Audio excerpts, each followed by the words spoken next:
I was sitting at a five-star oceanfront resort in Cabo San Lucas when my phone vibrated with a message from an anonymous number. Fly home immediately. Do not say a word to your parents. Do not sign anything. I had no idea that the innocent-looking piece of paper my family was aggressively pushing across our dinner table was designed to steal $80 million from me, or that by midnight I would be fleeing the resort like a fugitive, about to uncover a 22-year-old lie that would destroy my entire family. My name is Madeline. I am 33 years old, and I work as a forensic accountant in Los Angeles. I spend my days tracking down hidden assets, exposing corporate fraud, and following the money trails that criminals desperately try to hide. Ironically, it never once occurred to me to audit my own father. Before I continue this story, let me know where you are watching from in the comments below. Hit like and subscribe if you have ever had to outsmart toxic family members to protect yourself. The evening started like every other forced family vacation I had endured since childhood. We were dining on the private terrace of a ridiculously expensive resort in Mexico. The ocean breeze was warm, the champagne was flowing, and the tension at the table was suffocating. This entire trip was supposedly a celebration. My father Richard and my stepmother Caroline had insisted on flying us all down to celebrate my younger half-sister Penelope and her upcoming business milestone. Penelope was launching an initial public offering for her luxury jewelry brand, a company supposedly fully funded by my father.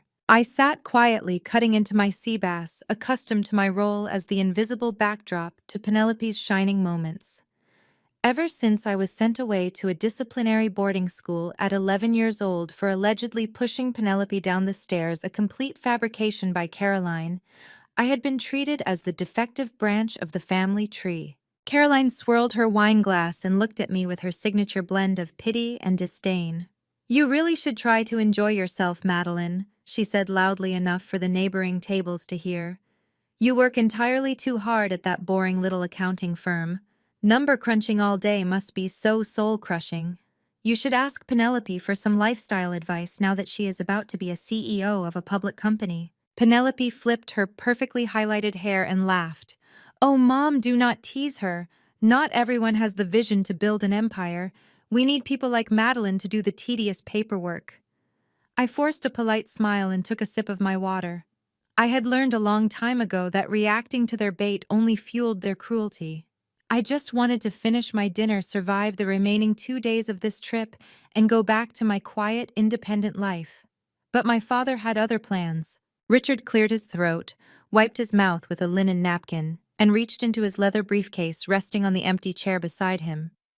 He pulled out a thick stack of legal documents and a heavy gold pen, sliding them directly across the table until they stopped next to my plate. "Since we are all together, we need to handle some quick housekeeping," Richard said smoothly. His voice carried the same practiced authority he used in his corporate boardrooms. "This is just a standard family tax document. My accountants need it signed by all dependents before the end of the fiscal quarter to clear the way for Penelope's company to go public without any tax liabilities. Just sign on the yellow sticky tabs and we can order dessert." I looked down at the stack of papers. A strange cold feeling settled in my stomach. In my line of work, the phrase standard tax document usually meant someone was hiding something. I pushed my plate aside and pulled the documents closer. I did not reach for the pen. "What exactly is this for?" I asked, flipping past the cover page. Caroline sighed loudly and dramatically rolled her eyes. "Honestly, Madeline, do you always have to make everything so difficult? Your father is managing a massive financial transition for the family. Just sign the paper so we can celebrate." I ignored her and kept reading. My eyes scanned the dense blocks of legal jargon. My brain, trained to spot inconsistencies and hidden clauses, immediately went to work. This was not an IRS form. There were no tax schedules attached. The wording was deliberately obfuscated, but certain phrases jumped out at me. Irrevocable waiver, full relinquishment of beneficiary rights, indemnification from past fiduciary duties. "Dad, this is not a tax document," I said, looking up at him. My voice was calm, but my heart had started to hammer against my ribs. "This looks like a waiver releasing someone from a trust or a conservatorship." I am not signing this until I read the entire thing. The temperature at the table seemed to drop by 10 degrees. Richard's charming smile vanished, replaced by a hard, calculating glare. Penelope slammed her fork down against her plate. "This is exactly why nobody wants you around," Penelope snapped. "You are so paranoid and jealous. Dad is trying to make sure my initial public offering goes smoothly, and you are acting like he is trying to scam you. You do not even have any money for anyone to steal. You are just a glorified bookkeeper." Richard leaned forward, resting his elbows on the table. "Madeline, you are embarrassing me. I flew you down here. I paid for your 5-star suite, and I am asking you for one simple signature to help your sister. Are you really going to be this selfish?" The pressure was immense. For a split second, the wounded 11-year-old girl inside me wanted to just sign the paper to make the yelling stop, to earn a rare nod of approval from my father. But the 33-year-old forensic accountant knew better. The discrepancy between what they were saying and what this document actually represented was massive. I needed space to figure out my next move. "I need to use the restroom," I said abruptly, standing up from the table. "I will look at it when I get back." "Do not take all night," Caroline muttered, signaling a waiter to bring another bottle of champagne. "We are waiting on you." I walked away from the terrace, feeling their eyes boring into my back. I practically ran through the resort lobby, desperate for a moment of silence to process what I had just read. I pushed through the heavy wooden doors of the women's restroom and locked myself inside one of the marble stalls. I leaned against the door, taking deep breaths, trying to steady my racing pulse. Why would my father need me to relinquish beneficiary rights? Beneficiary to what? My biological mother had died when I was a toddler, and I was always told she left nothing behind but hospital bills. Suddenly, my phone vibrated in my pocket. The noise made me jump. I pulled it out and looked at the screen. It was a text message from a phone number I did not recognize. I stared at the bright screen in the dimly lit stall. The message read, "Fly home. Don't say anything to your parents. Don't sign it." A chill washed over my entire body. I read the words again, my thumb hovering over the screen. Who was this? How did they know what was happening right now, at this exact moment? I typed a quick reply asking who they were, but the message failed to deliver. The number was blocked or untraceable. I stood frozen in that resort bathroom, the pieces of a puzzle I did not even know existed rapidly clicking into place. The unexpected luxury vacation, the aggressive push to sign unread documents, the specific legal wording I had spotted. I was being set up. I did not know the full truth yet, but my gut told me that if I went back out to that table and signed that paper, my life would be ruined. I shoved my phone back into my pocket. I was not going back to the table. I was getting out of Cabo tonight. I took one last look in the mirror, splashed cold water on my face, and pushed open the restroom door.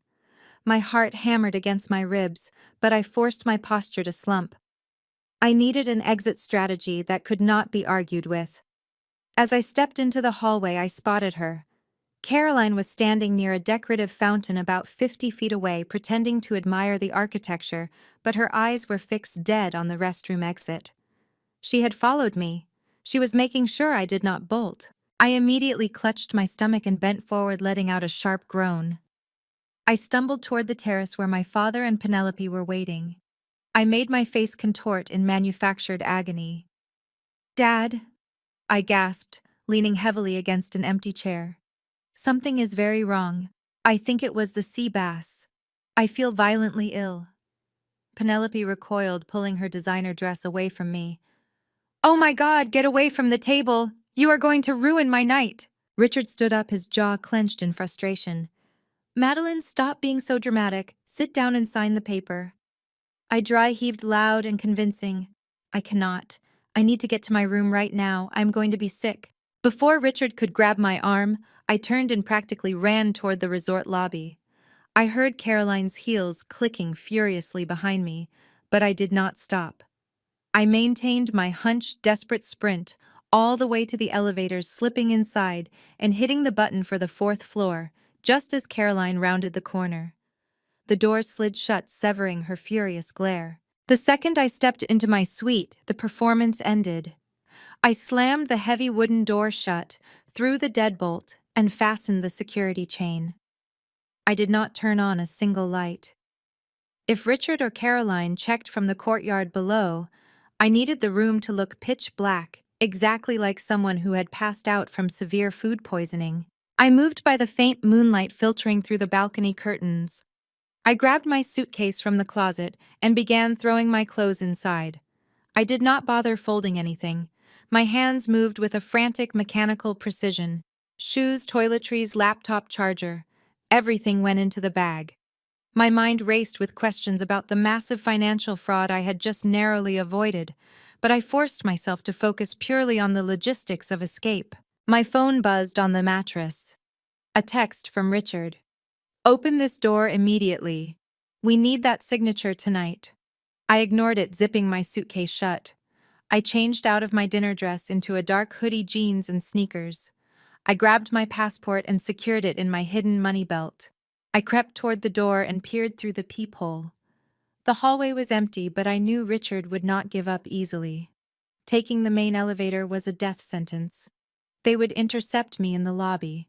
I remembered seeing a service door near the ice machine earlier that afternoon. I eased my deadbolt open, wincing at the metallic click, and slipped into the corridor. I moved like a shadow down the carpeted hallway. I reached the heavy metal door marked strictly for staff use and pushed it open. The concrete stairwell was cold and echoed with the hum of the resort air conditioning units. I hurried down 4 flights of stairs, my suitcase bouncing quietly against my leg. I pushed through the ground floor exit and emerged into the humid night air behind the resort kitchens. Dodging delivery trucks and taking advantage of the shadows, I circumvented the main gate and walked briskly down the palm-lined driveway until I hit the main road. My chest heaved. I flagged down a passing local taxi, a battered yellow sedan, and threw myself into the back seat. "The airport," I told the driver in breathless Spanish. "As fast as you can, please." The driver nodded and hit the gas. The tires screeched against the asphalt as we sped away from the luxury compound. As the resort lights faded in the distance, my phone began to vibrate violently in my pocket. I pulled it out and watched the notifications flood the screen. "Caroline, you are acting like a petulant child. Open the door." "Penelope, you are ruining my trip. Dad is furious."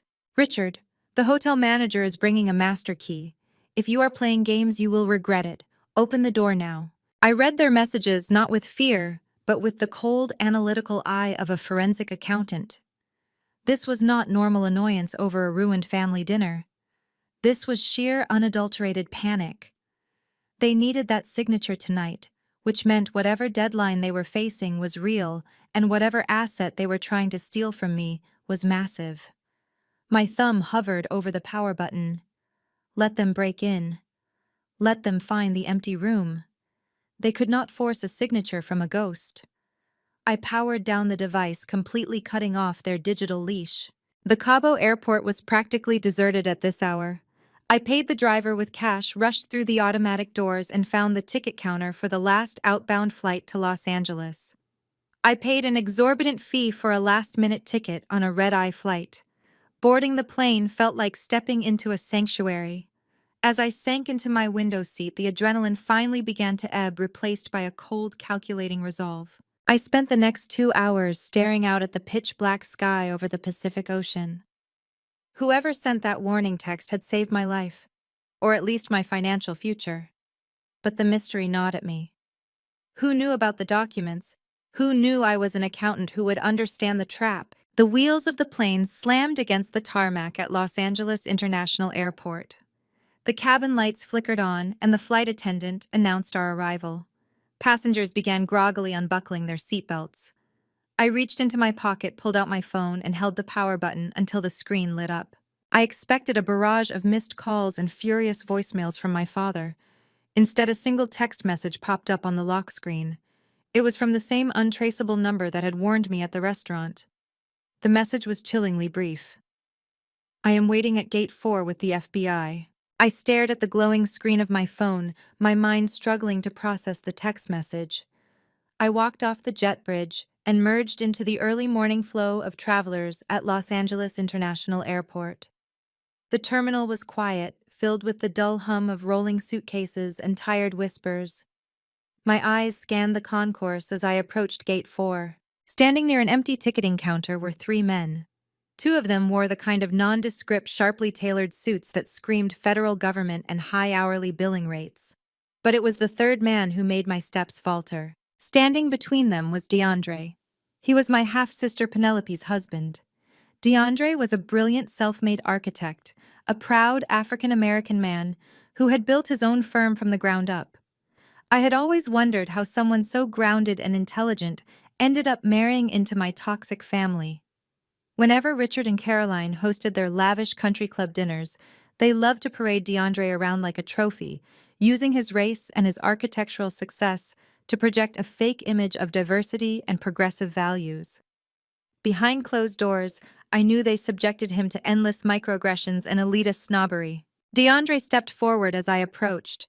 The exhaustion in his eyes mirrored my own, but there was a sharp, furious determination in his posture.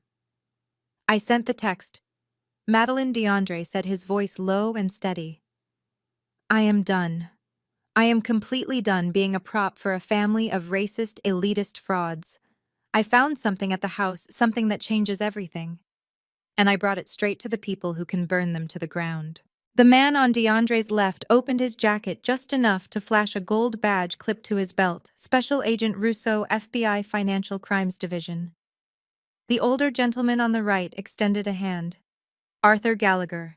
I am a trust and estate litigator. We need to speak privately, Madeline. Right now. My forensic accountant instincts flared. You do not bring an estate litigator and an FBI agent to an airport at dawn for a family misunderstanding. I nodded silently.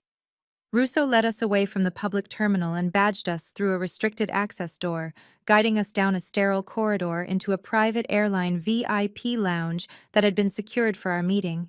The room was soundproof and smelled of expensive leather and strong coffee. I sat down on a heavy sofa. DeAndre sat across from me, his jaw clenched tight. Gallagher took the seat adjacent to mine and placed a massive manila folder on the glass coffee table. Madeline Gallagher began, his tone clinically precise.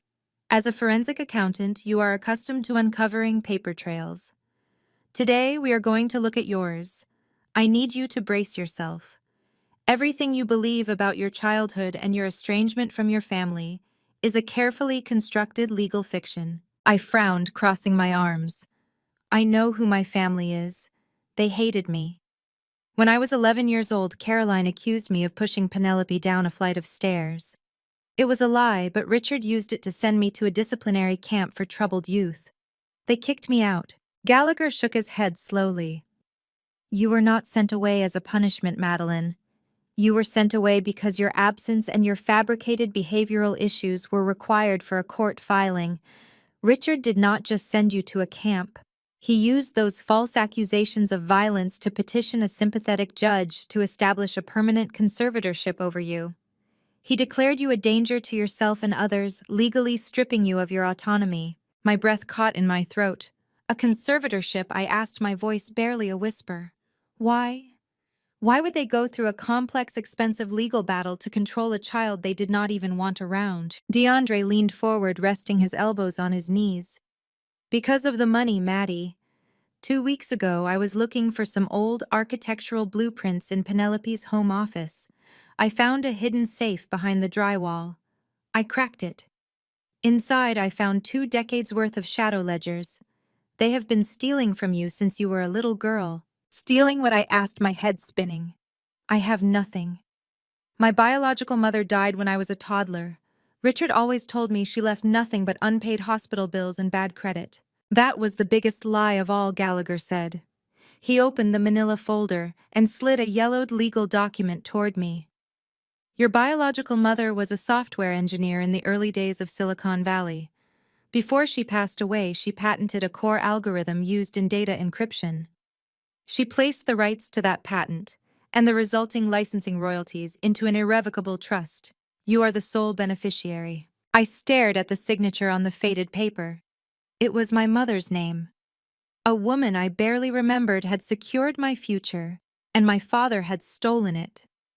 Agent Russo finally spoke his voice, carrying the heavy weight of federal authority.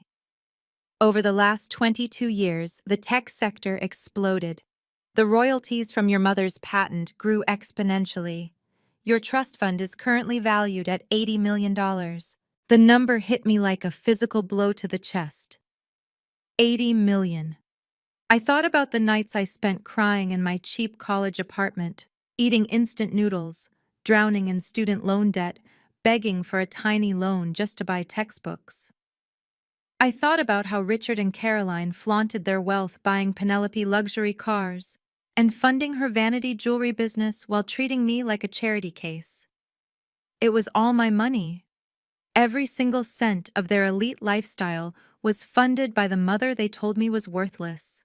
The conservatorship gave Richard total control over the trust's distributions, Gallagher explained, tapping the file. But there was a catch. Your mother's trust was ironclad in one specific regard. The conservatorship loophole expires the moment you turn 33. The trust reaches full maturity and the 80 million transfers entirely into your sole legal possession. I turned 33 last month. I whispered, my mind racing as the horrific reality finally clicked into place. DeAndre nodded grimly. The tax document they were trying to force you to sign tonight in Cabo. It was not for Penelope's IPO. It was an irrevocable waiver. By signing it, you would have legally relinquished your beneficiary rights and transferred the entire $80 million directly into a corporate holding company controlled by Richard and Penelope. They isolated you in Mexico to pressure you into signing away your life right at the finish line. The sheer scale of the betrayal crashed down on me. My father had institutionalized me at 11 years old, branded me a violent sociopath, and subjected me to a lifetime of emotional abuse, all to hijack a fortune left to me by a dead woman.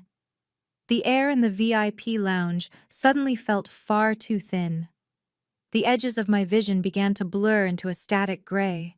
I tried to take a breath, but my lungs refused to expand. I heard DeAndre shout my name, his chair scraping violently against the floor as he jumped up. The sound of his voice faded into a high-pitched ringing. The $80 million, the 22 years of lies, the document in Cabo, it was too much for my nervous system to process. The room tilted violently sideways and I plunged into absolute suffocating darkness. I slowly surfaced from the suffocating darkness. The sharp scent of rubbing alcohol and the steady rhythmic beeping of a heart monitor grounded me. I peeled my eyes open, blinking against the harsh fluorescent lights. I was lying in a hospital bed, an intravenous line taped to the back of my hand. The room was small, sterile, and entirely private. DeAndre was sitting in a vinyl visitor chair beside my bed, leaning forward with his elbows resting on his knees. He looked exhausted, but his gaze was sharp and focused. As soon as he saw my eyes open, he poured a cup of ice water from a plastic pitcher and handed it to me. You are in a private medical facility, cleared by Agent Russo. DeAndre said, his voice a low, steady rumble. You went into shock at the airport. The doctor said your vitals spiked dangerously high, but you are stable now. I took a slow sip of the cold water, letting the reality of the $80 million and my father's 22-year-long betrayal wash over me again. This time I did not panic. The shock had burned away, leaving behind a cold, crystalline fury. I sat up and pulled the intravenous needle out of my hand, pressing a cotton ball against the bead of blood. Tell me exactly how you found out, I demanded, looking directly at my brother-in-law. Why would Richard leave a paper trail? DeAndre let out a harsh, bitter laugh. Because arrogant people always think they are untouchable. A month ago, Penelope decided she wanted to demolish a load-bearing wall in the master suite to expand her shoe closet. As an architect, I needed the original structural blueprints of the mansion to make sure the house would not collapse. I went into Richard's private study to dig through the old property archives. I noticed the dimensions of the room did not match the floor plan. There was a false wall behind a mahogany bookshelf. He leaned back, his eyes darkening with absolute disgust. I found a hidden wall safe. I know how to crack old dial safes from my early days working construction gigs. When I popped it open, I did not find blueprints. I found the shadow ledgers. Decades of bank transfers, offshore routing numbers, and fake invoices. DeAndre shook his head, running a hand over his face. You know how they treat me, Maddie. Richard and Caroline love to parade me around at their country club galas. They love showing off their successful black son-in-law to prove how progressive and diverse they are. But behind closed doors, it is nothing but microaggressions, condescension, and elite snobbery. They treat me like a prop. They treat you like garbage. But when I read those ledgers, I realize the ultimate sick joke. Their entire empire of superiority was funded by the orphaned 11-year-old girl they threw into a disciplinary camp. Penelope's luxury jewelry company, Caroline's charity galas, Richard's real estate portfolio, every single dime was stolen from your mother's tech patent. The door to the private room opened. Attorney Gallagher and Agent Russo stepped inside, both looking relieved to see me sitting up. Madeline Gallagher said, smoothing his tie, "We need to move quickly. I have drafted an emergency injunction to present to a federal judge. We can freeze the conservatorship, file a civil suit for breach of fiduciary duty, and start the long process of recovering your assets through litigation." "No," I said flatly. Gallagher paused, looking confused. "Madeline, if we do not file a lawsuit immediately, Richard might realize you are on to him and start moving the money to non-extradition jurisdictions." I swung my legs over the side of the hospital bed and stood up. "I am a forensic accountant, Mr. Gallagher. I spend my life auditing corporate criminals. If we file a standard civil suit, Richard will hire a dozen expensive defense attorneys. They will stall the discovery process for years. They will bleed the trust dry with legal fees. They will drag my name through the mud, claiming I am a mentally unstable daughter having a delusional episode. I am not going to sue them. I am going to annihilate them." Agent Russo crossed his arms, an appreciative smirk playing on his lips. "What exactly are you proposing?" "I want a full covert financial audit," I said, pacing the small room. "I want to map out every shell company, every offshore account, and every dirty transaction Richard has authorized since I was 11. I want to build a bulletproof federal criminal case. When we strike, I do not want to just freeze their accounts. I want to humiliate them. I want to repossess the mansion. I want to strip Penelope of her fake business.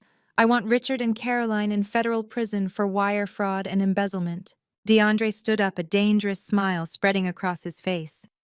"I like the way you think, Maddie, but you are going to need someone on the inside. Richard uses an encrypted local server in his study to process the offshore transfers. If the FBI tries to hack it remotely, his security software will wipe the hard drives instantly." "You want to be my mole," I said, meeting his gaze. "I am going back to that mansion," DeAndre confirmed. "I will plant mirroring software directly on his physical server. I will copy every email, every text message, and every bank routing number.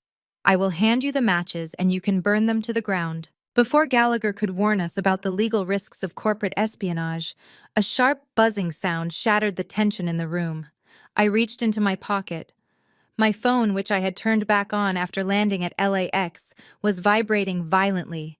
The caller ID displayed a name that made my blood run cold. Richard.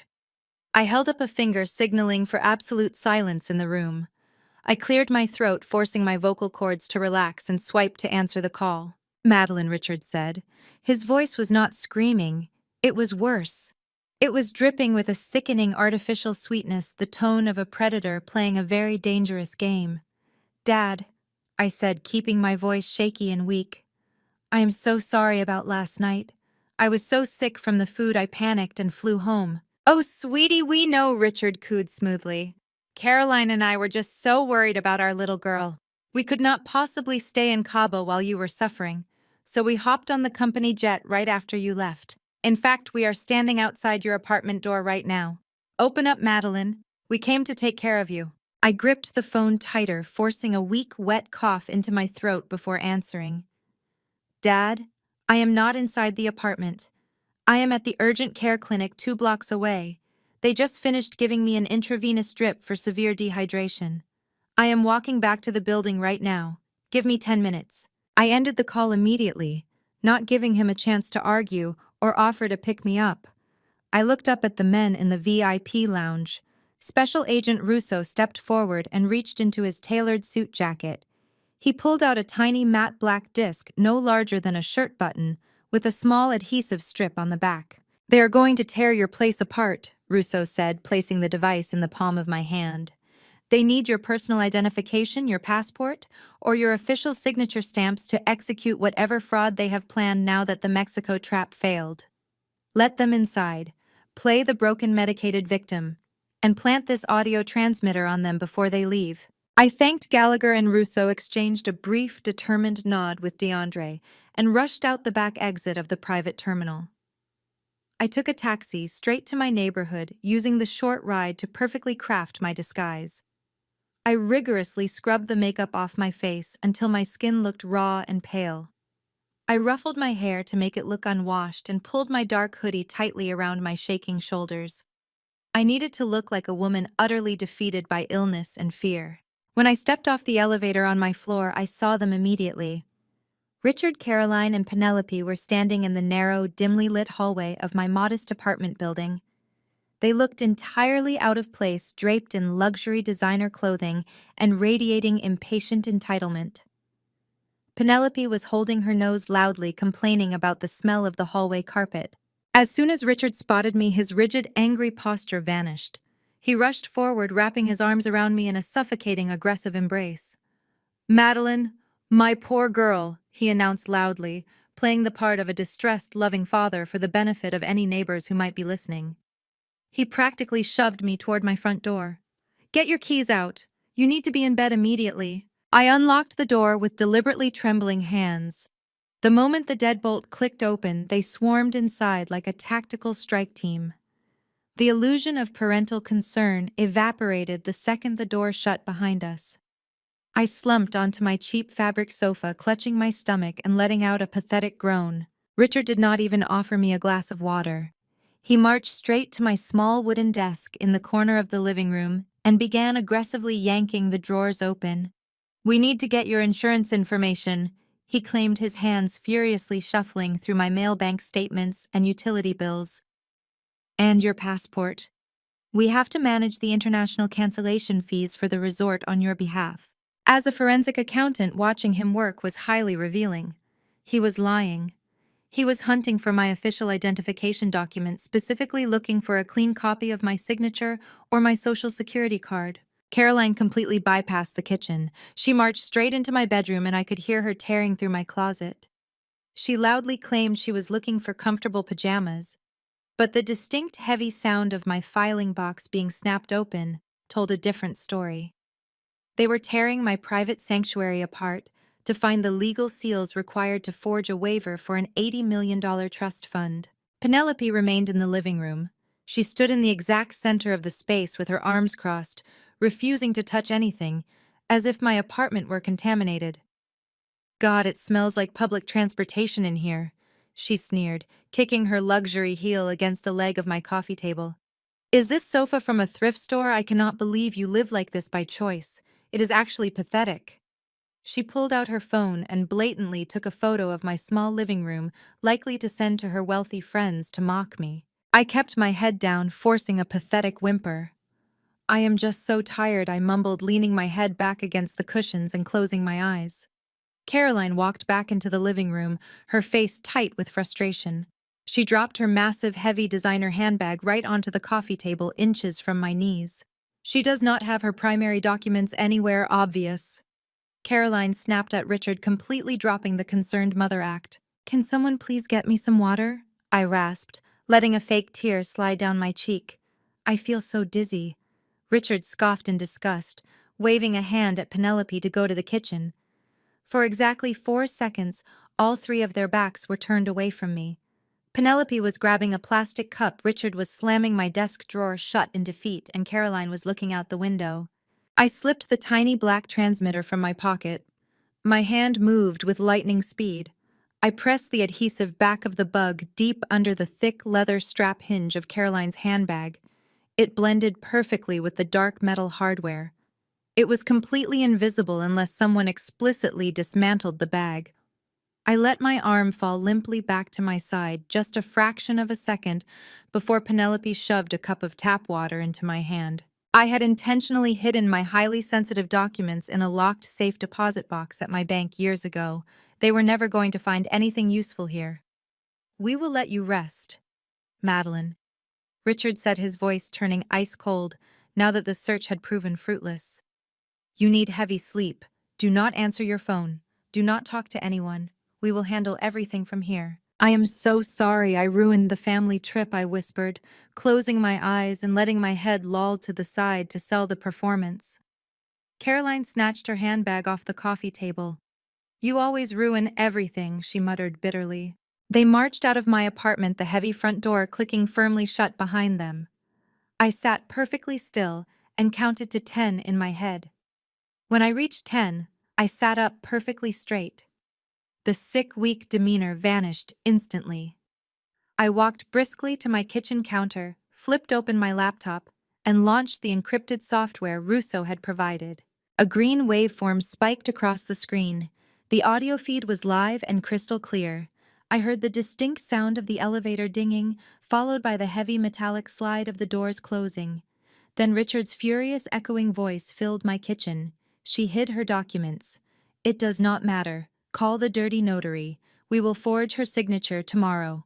The audio feed crackled as the elevator descended, but the words were crystal clear. Call the dirty notary. We will forge her signature tomorrow. I did not gasp. I did not cry. I simply pressed a key to save the recording, uploaded it to the secure server Russo had provided, and poured myself a cup of black coffee. The time for emotional reactions was over. It was time to do what I do best: follow the money. By noon, I was sitting in a windowless conference room inside the Los Angeles FBI field office. The walls were covered in whiteboard material, and Special Agent Russo was sliding a fresh stack of bank records across a heavy metal table. DeAndre had successfully mirrored Richard's private server overnight, providing us with a massive data dump of 22 years of financial history. Now it was just a matter of untangling the web. Forensic accounting is not about dramatic interrogations or screaming matches. It is about patience, cold logic, and an absolute obsession with discrepancies. People lie, but numbers never do. I pulled up the primary ledger for the conservatorship. Richard had been appointed my legal guardian, which gave him a fiduciary duty to manage my biological mother's tech patent royalties strictly for my benefit.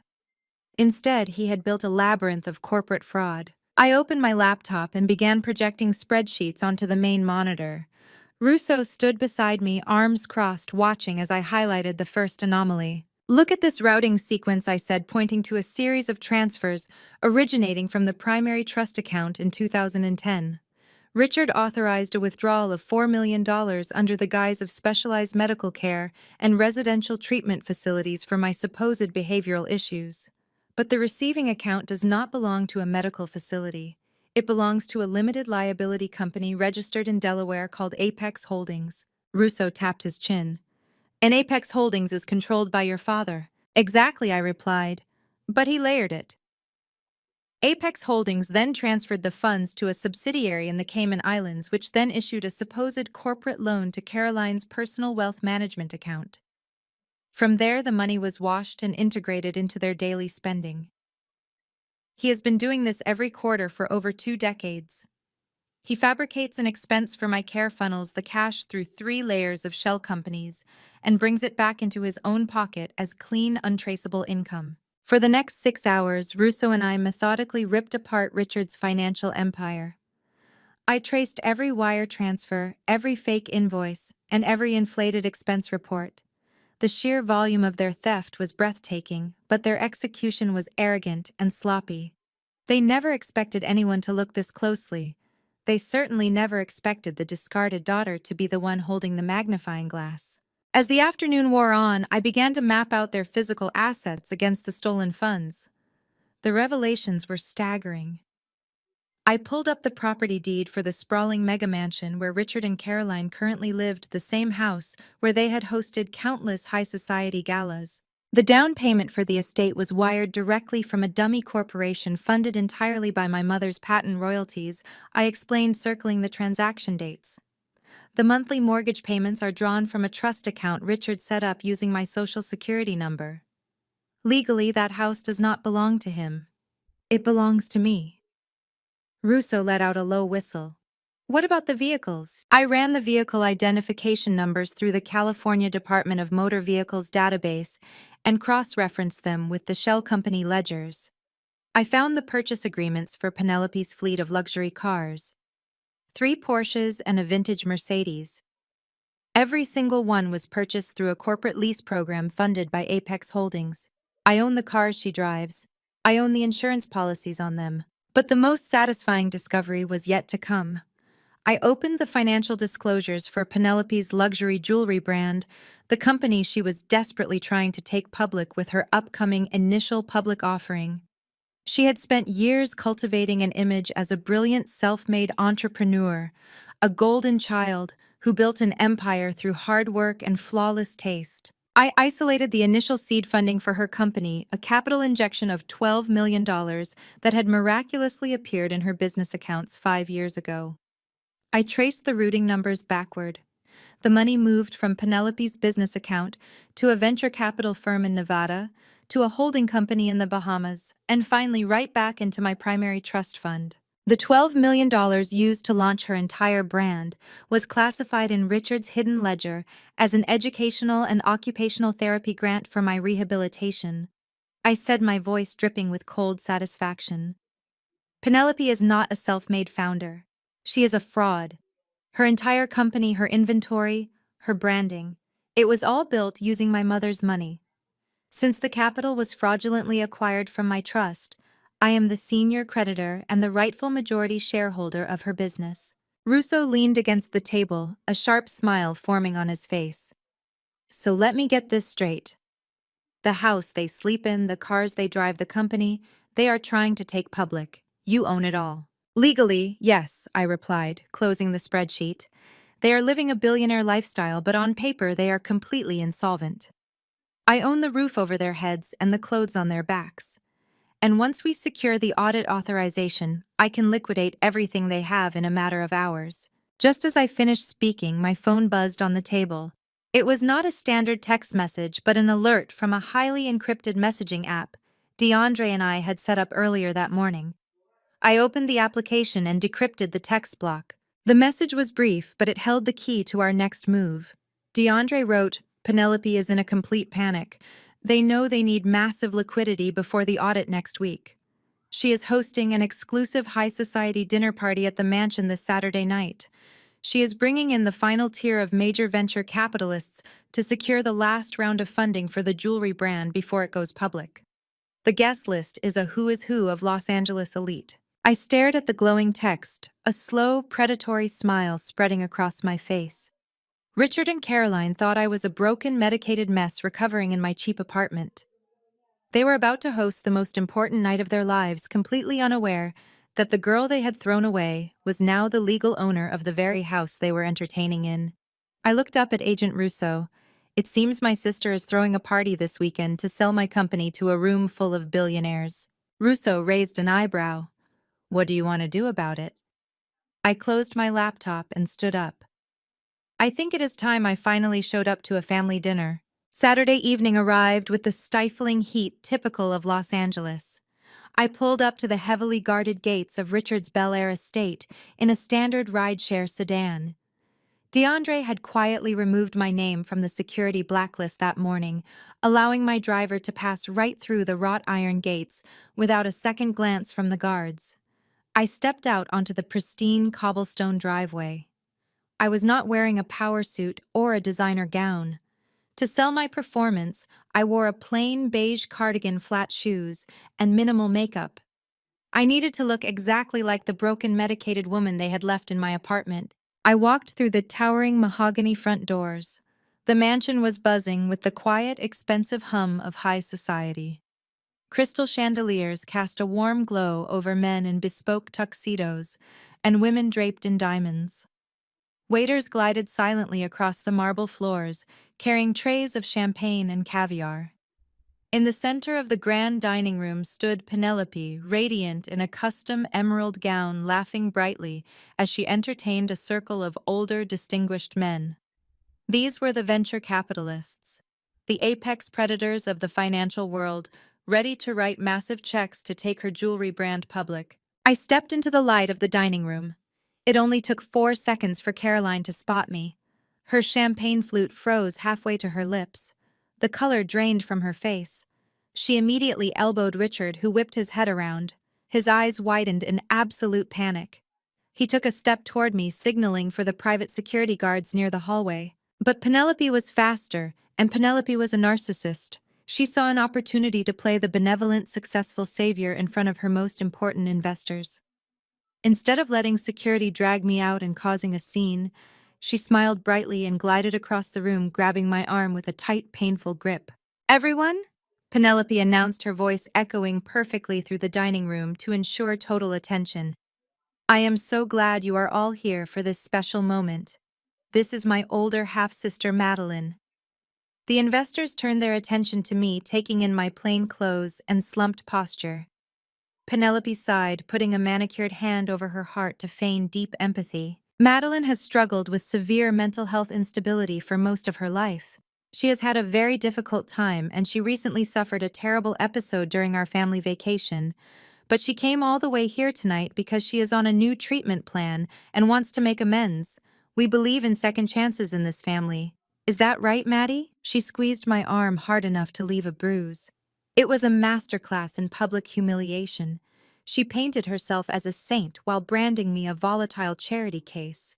I kept my head bowed, staring at the floor, and let a tremor enter my voice.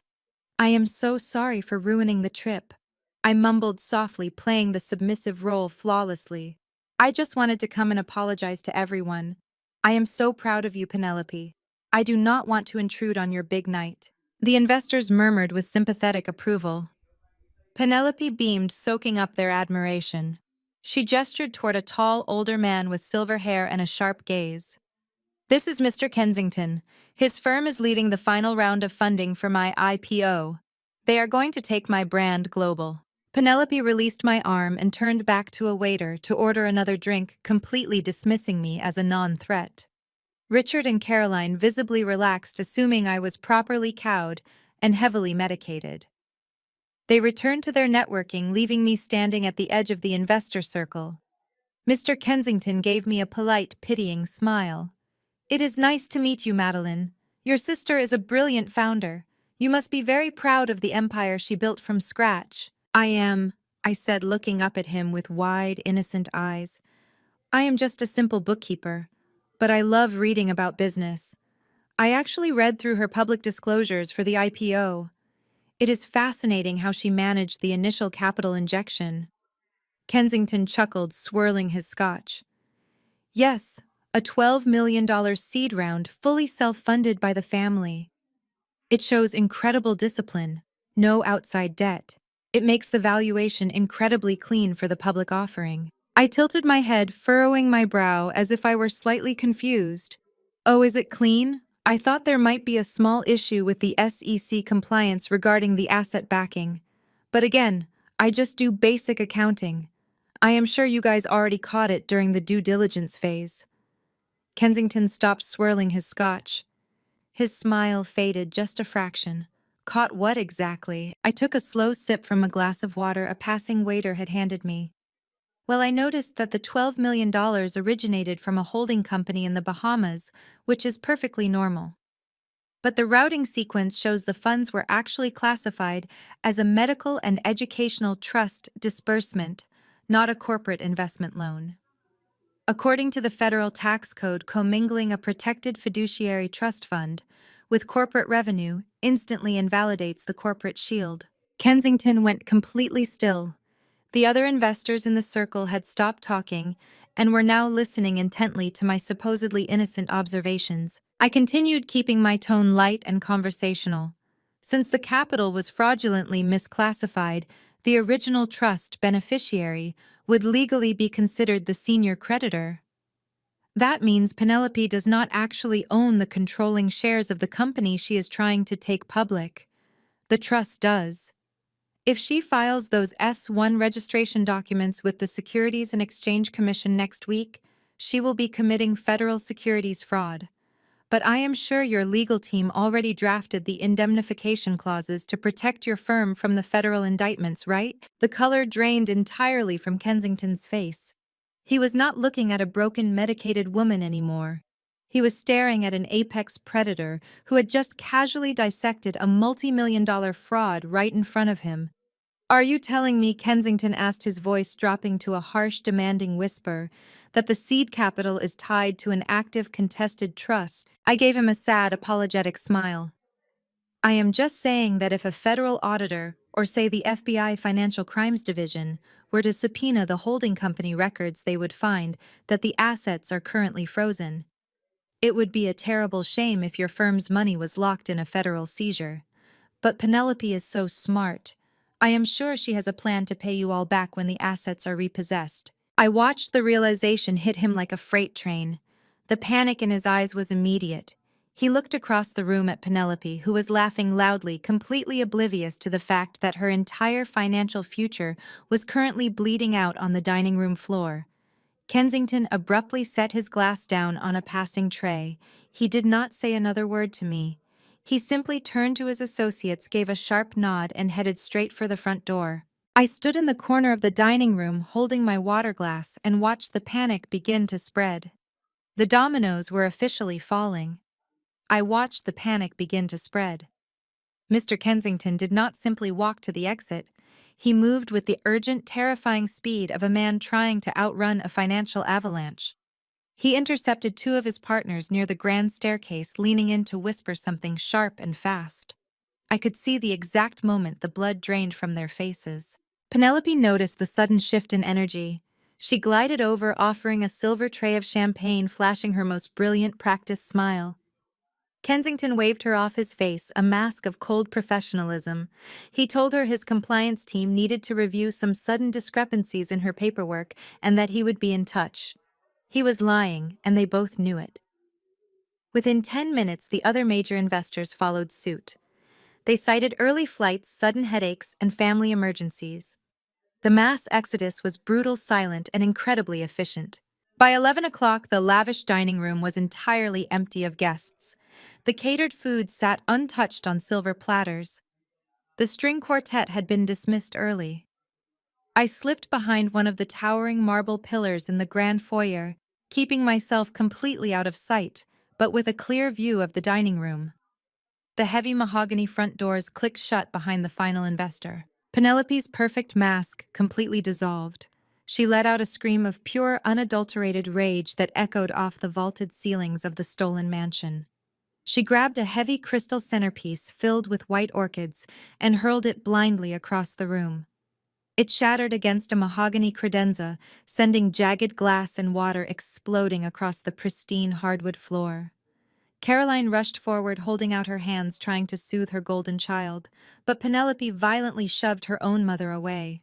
Penelope then turned her terrifying fury toward DeAndre. He was standing calmly near the bar, watching her meltdown with absolutely zero emotion.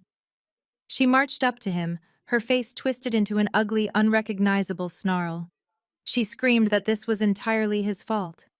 She accused him of being incompetent, of telling the security guards to let me through the gates, of deliberately trying to sabotage her success because he was jealous of her wealth and status. She mocked his background, sneering that he could never understand the pressure of building a real empire. DeAndre did not raise his voice. He did not flinch. He simply stood his ground and told her that she needed to calm down before she broke something she could not afford to replace. That was the wrong thing to say. Penelope grabbed a half-full wine glass from the table and launched it directly at his head. DeAndre tilted his neck just in time. The heavy crystals smashed against the wall right behind him, showering his broad shoulders with expensive red wine and shards of glass. What Penelope did not know was that DeAndre was wearing a high-resolution microcamera built directly into his designer tie clip. Every unhinged scream, every shattered glass, and every vicious, elitist insult was currently streaming straight to the secure federal server Agent Russo had set up for us.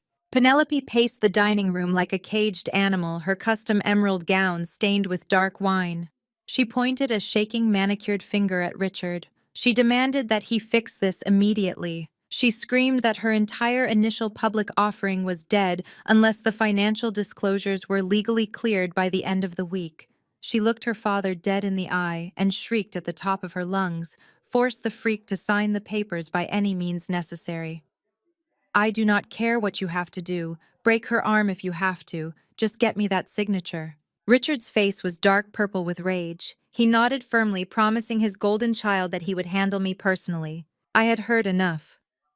I turned and quietly slipped out the front door, pulling my plain beige cardigan tight against the cool night air. I walked briskly down the long, sweeping cobblestone driveway, heading toward the main gates where I had scheduled my rideshare to pick me up. The eerie quiet of the estate grounds was a stark contrast to the absolute chaos unfolding inside the mansion. I was halfway down the driveway when the heavy oak front doors slammed open. Heavy, aggressive footsteps crunched against the cobblestone behind me, moving incredibly fast. I did not run. I stopped and turned around slowly. Richard marched toward me. The charming, sophisticated patriarch who had toasted to his brilliant daughter just an hour ago was gone. The man standing in front of me was the real Richard, cold, ruthless, and terrifyingly desperate. He closed the distance between us in seconds, backing me up until my shoulders hit the rough stone of the perimeter wall. He planted one hand on the wall next to my head, physically trapping me in his shadow. He leaned in close, his breath hot and smelling of expensive scotch. "I do not know what kind of game you think you are playing," he hissed, his voice dropping to a lethal whisper. "I do not know what garbage you were whispering to Kensington to scare him off. But you are going to fix this." I kept my face perfectly blank, channeling the broken, heavily medicated persona they expected to see. "I did not do anything, Dad. I was just talking about accounting principles." He grabbed my upper arm, his fingers digging painfully into my skin. "Drop the act, Madeline. You think you are smart because you read a few balance sheets? You are nothing. You are the same unstable, worthless liability you have always been. We need that tax document signed by Friday so Penelope can close her funding round." I looked down at the ground, forcing my voice to tremble. "I cannot sign it. It does not feel right." Richard let out a harsh, cruel laugh. He leaned closer, his voice vibrating with absolute venom. "You do not have a choice. If I do not have your signature on that waiver by 5 o'clock this Friday, I will destroy whatever pathetic little life you have managed to build for yourself. I will drag you into court.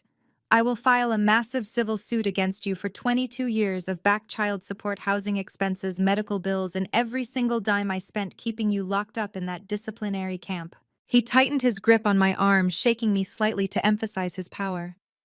"I will garnish your pathetic wages. I will drain your bank accounts. I will bury you under so much legal debt that you will be begging to live on the streets. You have until Friday, Madeline. Sign the paper, or I will wipe you off the map." He shoved me back against the stone wall, turned around, and marched back toward his stolen mansion. I stood alone in the dark driveway. I rubbed my bruised arm, watching his silhouette disappear. He thought he had just issued a death sentence. He had no idea he had just handed me the exact timeline I needed to execute my final strike. I watched Richard's silhouette fade into the manicured shadows of the estate. Friday at 5 o'clock. He thought he had given me an ultimatum, but he had actually handed me a detonation timer. I smoothed my plain beige cardigan, walked out the iron gates, and slipped into the back of my waiting rideshare. I did not go back to my apartment. I directed the driver to a subterranean parking garage in downtown Los Angeles, a secure rendezvous point we had established earlier that day. The concrete structure was cold and completely deserted at 2 in the morning. A black SUV idled in the far corner of the lowest sublevel. As I approached, the headlights flashed once. DeAndre stepped out of the driver's side. He had changed out of his wine-stained tuxedo into dark jeans and a plain jacket.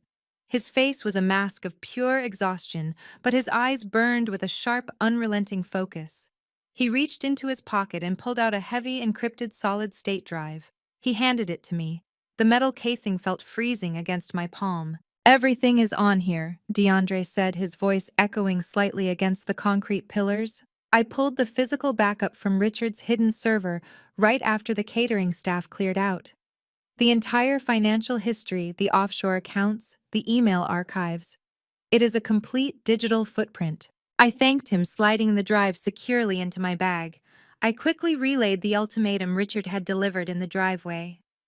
DeAndre just shook his head, utterly disgusted by the sheer arrogance of a man who thought he could still control the narrative through brute force and intimidation. We needed to know exactly how deep the corruption ran before Friday arrived. We drove together to the local FBI field office where Agent Russo was already brewing a fresh pot of coffee waiting for the data drop. The windowless conference room felt like a military bunker. I connected the drive to Russo's isolated federal terminal. It took the decryption software less than 20 minutes to bypass Richard's rudimentary security protocols. A massive directory of folders populated the screen. I bypassed the offshore routing numbers we had already mapped out and dove straight into the legal communications. I needed to understand the exact mechanics of the conservatorship. How had Richard managed to keep me legally bound as an incapacitated dependent for 22 years without a single mandatory court hearing, psychiatric evaluation, or wellness check? The answer was buried in an encrypted email folder labeled Judicial Maintenance. I opened the digital correspondence. The emails were exchanged between Richard and the family's high-powered estate attorney, a man named Donovan. I read the messages aloud as Russo and DeAndre listened. Donovan was not just navigating legal loopholes. He was actively orchestrating a massive multi-million-dollar bribery scheme. Every 3 years, when the conservatorship required a judicial review to remain active, Donovan would file fabricated psychological evaluations claiming I was a violent danger to myself and completely unfit to manage my own affairs. But fabricated medical records are never enough to bypass a physical court appearance. They needed a judge who would rubber stamp the paperwork without asking questions. I pulled up the bank transfer logs attached to Donovan's emails. They showed a consistent recurring payment of $50,000 routed to a shell company in Nevada. Russo ran the corporate entity through the federal database. The holding company belonged to the brother-in-law of the presiding family court judge who had overseen my conservatorship case for 2 decades. The justice system was not just broken, it was bought and paid for. Richard and Donovan were paying off a corrupt judge to keep me legally shackled and entirely invisible to the outside world. But something about the routing numbers for the most recent bribe payment caught DeAndre's attention. He stepped closer to the glowing monitor, his brow furrowed in deep concentration. He asked me to pull up the origin account for a specific $50,000 wire transfer dated just 3 months ago. I traced the transaction backward. It did not originate from Richard's primary trust account or Caroline's offshore holdings. The funds had been transferred directly from a domestic high-yield savings account registered under Penelope's name. DeAndre pulled his phone from his pocket. His hands were suddenly shaking. He opened his banking application and pulled up his personal family portfolio.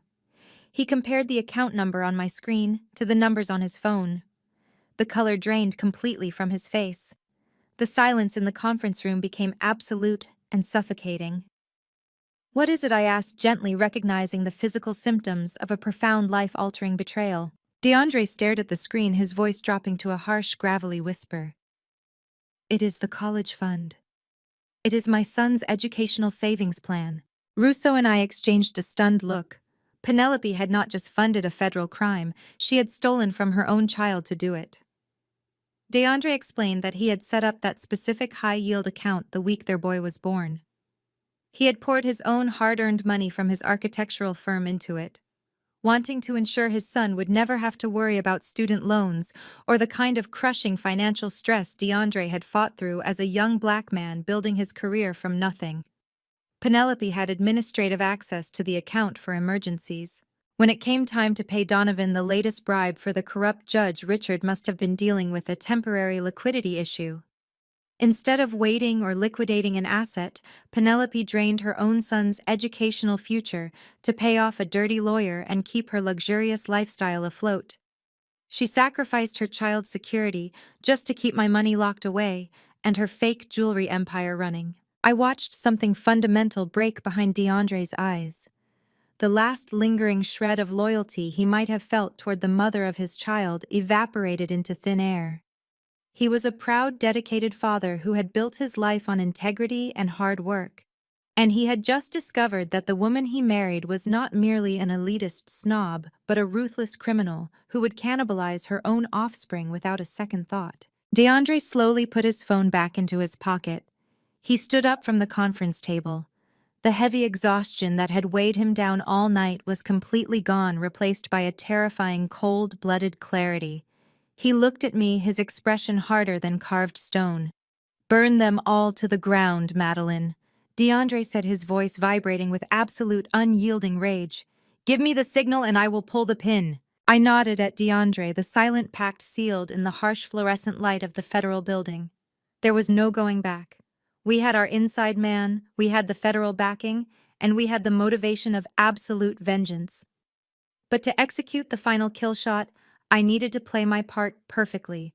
I needed to become the terrified prey my father expected me to be. I waited until exactly 9 o'clock the next morning to make the call.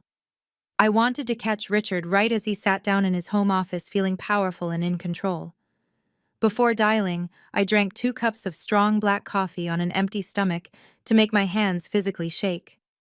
I paced the small windowless interrogation room, forcing my breathing to become shallow and erratic. I thought about the sheer cruelty of Penelope stealing her own son's college fund. I channeled that disgust into raw, panicked energy.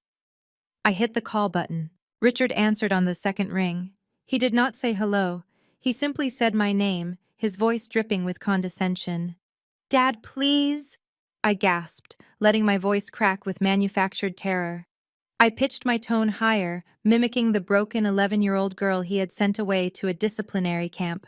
"Please do not sue me. I do not have the money for lawyers. I can barely afford my rent. I cannot go back to court. I cannot go back to a facility. Please just tell me what you want me to do." The sound of Richard's dark, rumbling laughter through the phone speaker made my skin crawl. It was a masterclass in smug, predatory satisfaction. He loved hearing me beg. He loved the illusion of total control. He played the stern but benevolent dictator perfectly, lecturing me about how my rebellion was always destined to fail. "You brought this on yourself, Madeline." Richard stated, his tone chillingly casual. "Your independence is a delusion. It always has been. Your compliance is the only thing standing between you and utter financial ruin. If you want to avoid a lawsuit that will garnish your pathetic wages for the rest of your natural life, you will do exactly as I say. You will be at Donovan's private notary office in downtown Los Angeles this Friday at exactly 4 o'clock. You will sit down, you will shut your mouth, and you will sign the tax waiver. Do we have an understanding?" I forced a wet, pathetic sob into the receiver. "Yes. Yes, Dad. I promise. I will be there. I will not cause any more trouble." When the call disconnected, my tears instantly vanished.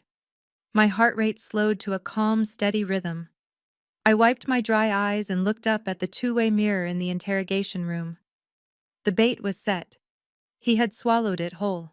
On Wednesday afternoon, I sat in the polished mahogany-paneled conference room of Arthur Gallagher's high-end law firm.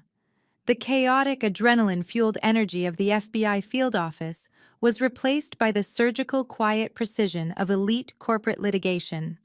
Special Agent Russo leaned against the glass wall, arms crossed, while Gallagher spread a series of highly classified legal documents across the sprawling conference table. We were not going to file an emergency injunction to stop the Friday signing. That was the predictable move, the move a standard lawyer would make. If we tipped our hand now, Richard would immediately recognize the threat. He would trigger emergency financial protocols, shifting the stolen $80 million into untouchable, non-extradition cryptocurrency accounts before the federal courts could even process our paperwork. We needed him to believe he had won. We needed him comfortable, arrogant, and completely exposed. "We are going to hijack the signing," Gallagher explained, his voice low and deadly. "I have obtained a blank copy of the exact waiver Donovan plans to use on Friday. We have entirely reverse-engineered the formatting, the typography, the margins, the legal letterhead, the barcode placement at the footer. Visually, it is a flawless match to their fraudulent document. But the text itself is entirely different. I looked down at the heavy stock paper Gallagher slid toward me. It was not a relinquishment of beneficiary rights. It was a full audit authorization. It legally granted me in my capacity as the senior creditor of the fraudulently managed trust fund absolute and immediate executive control over every single corporate entity holding company and bank account associated with Richard, Caroline, and Penelope. It was a financial skeleton key. Once executed and notarized, it would allow the FBI to bypass months of bureaucratic red tape and freeze their assets instantaneously. But how do I swap them right in front of him? I asked, leaning over the table to study the counterfeit document. Richard will be watching me like a hawk. Caroline will probably be hovering right over my shoulder to make sure I do not try to run again. They will not let me bring my own paperwork into the secure room, and they certainly will not let me leave with theirs. The moment I put pen to paper on their waiver, I legally forfeit the $80 million. Gallagher leaned back in his plush leather chair and smiled. It was a terrifying, brilliant smile, the kind of smile that won multi-million-dollar verdicts.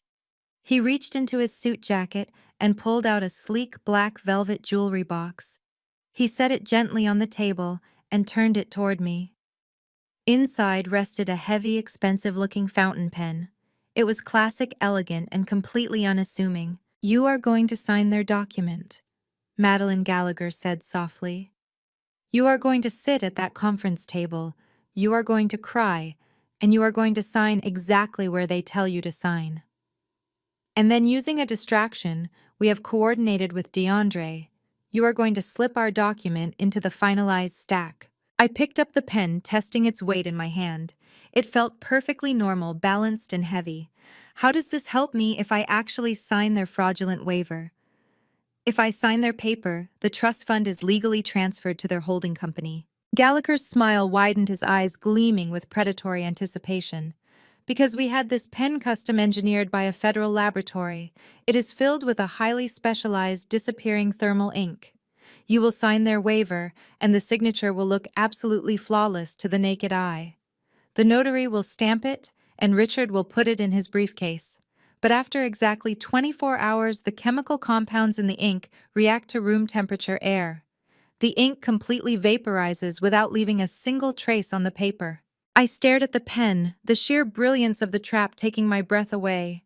"You will leave them holding a blank, worthless piece of paper," Gallagher concluded, leaning forward. "But the document we are swapping in the audit authorization that gives you the keys to their entire empire, that document will be signed with permanent ink.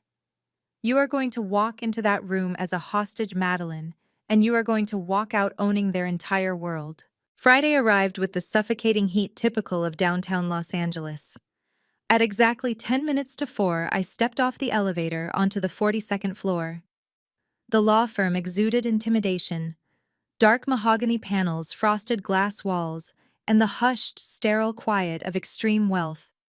I adjusted my oversized beige cardigan, letting my shoulders slump forward. I forced my breathing to become shallow and ragged.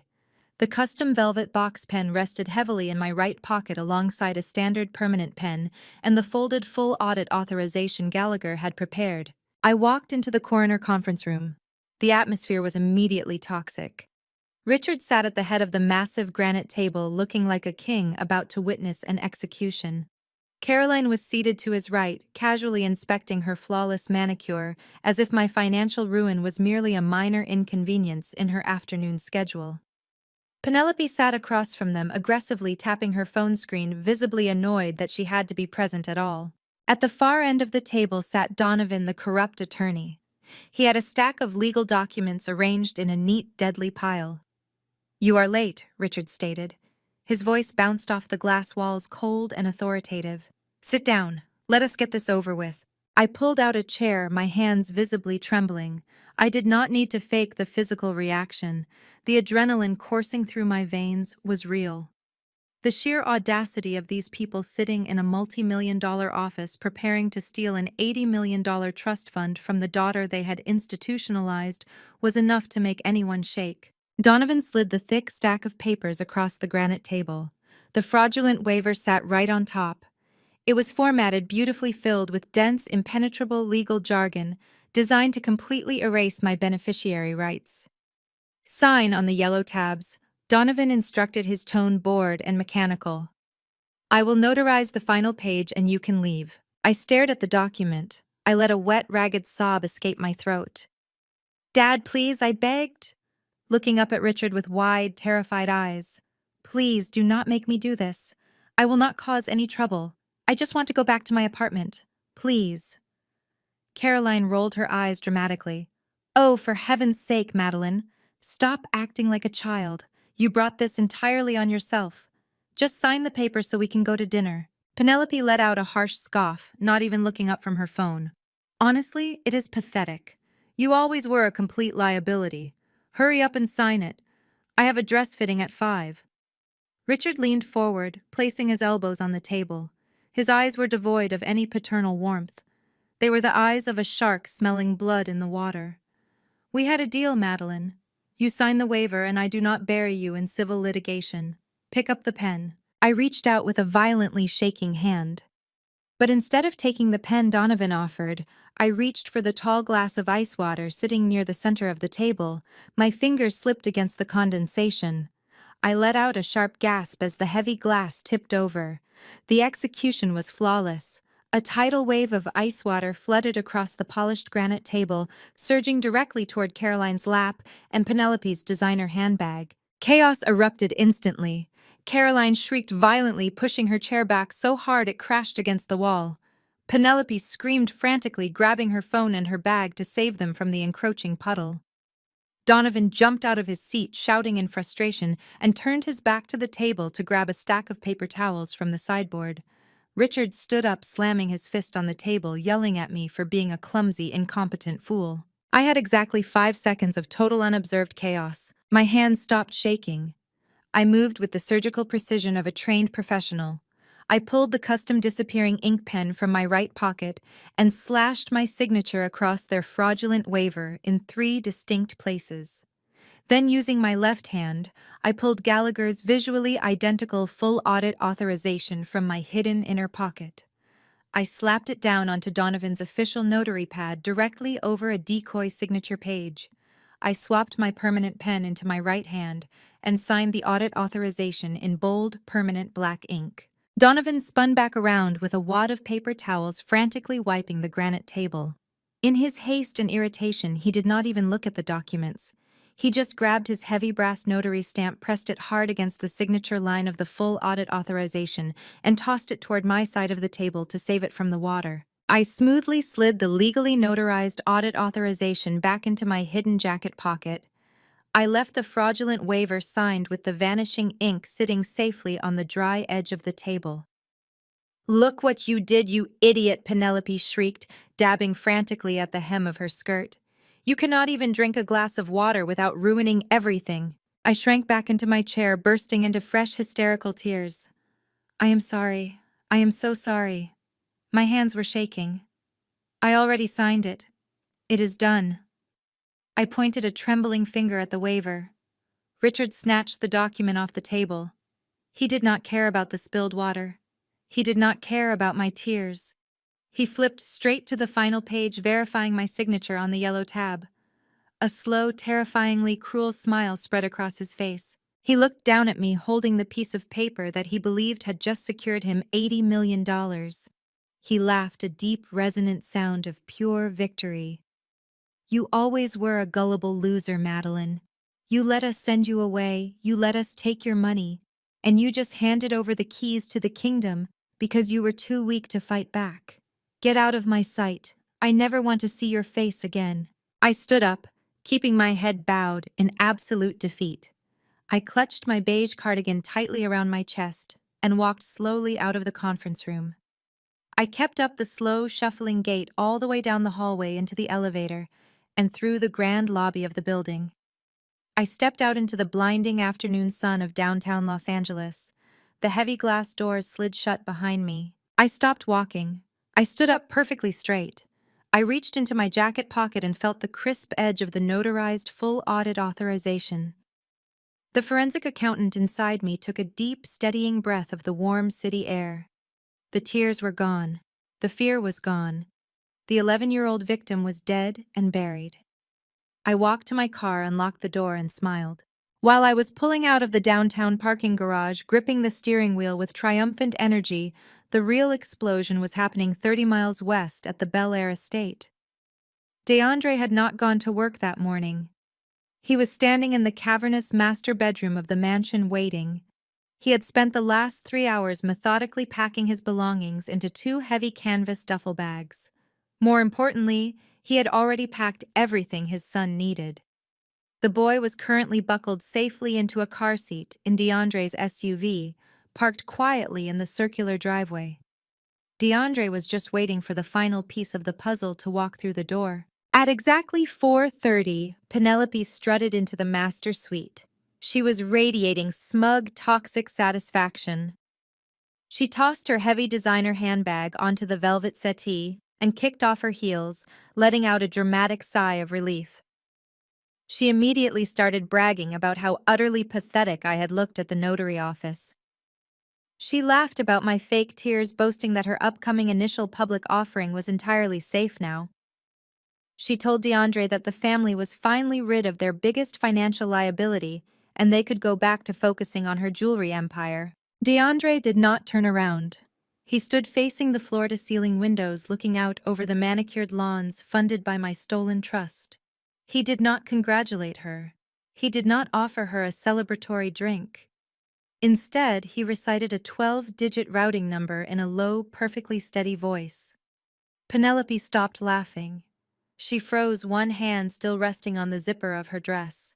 DeAndre turned around and looked his wife dead in the eye. He repeated the number.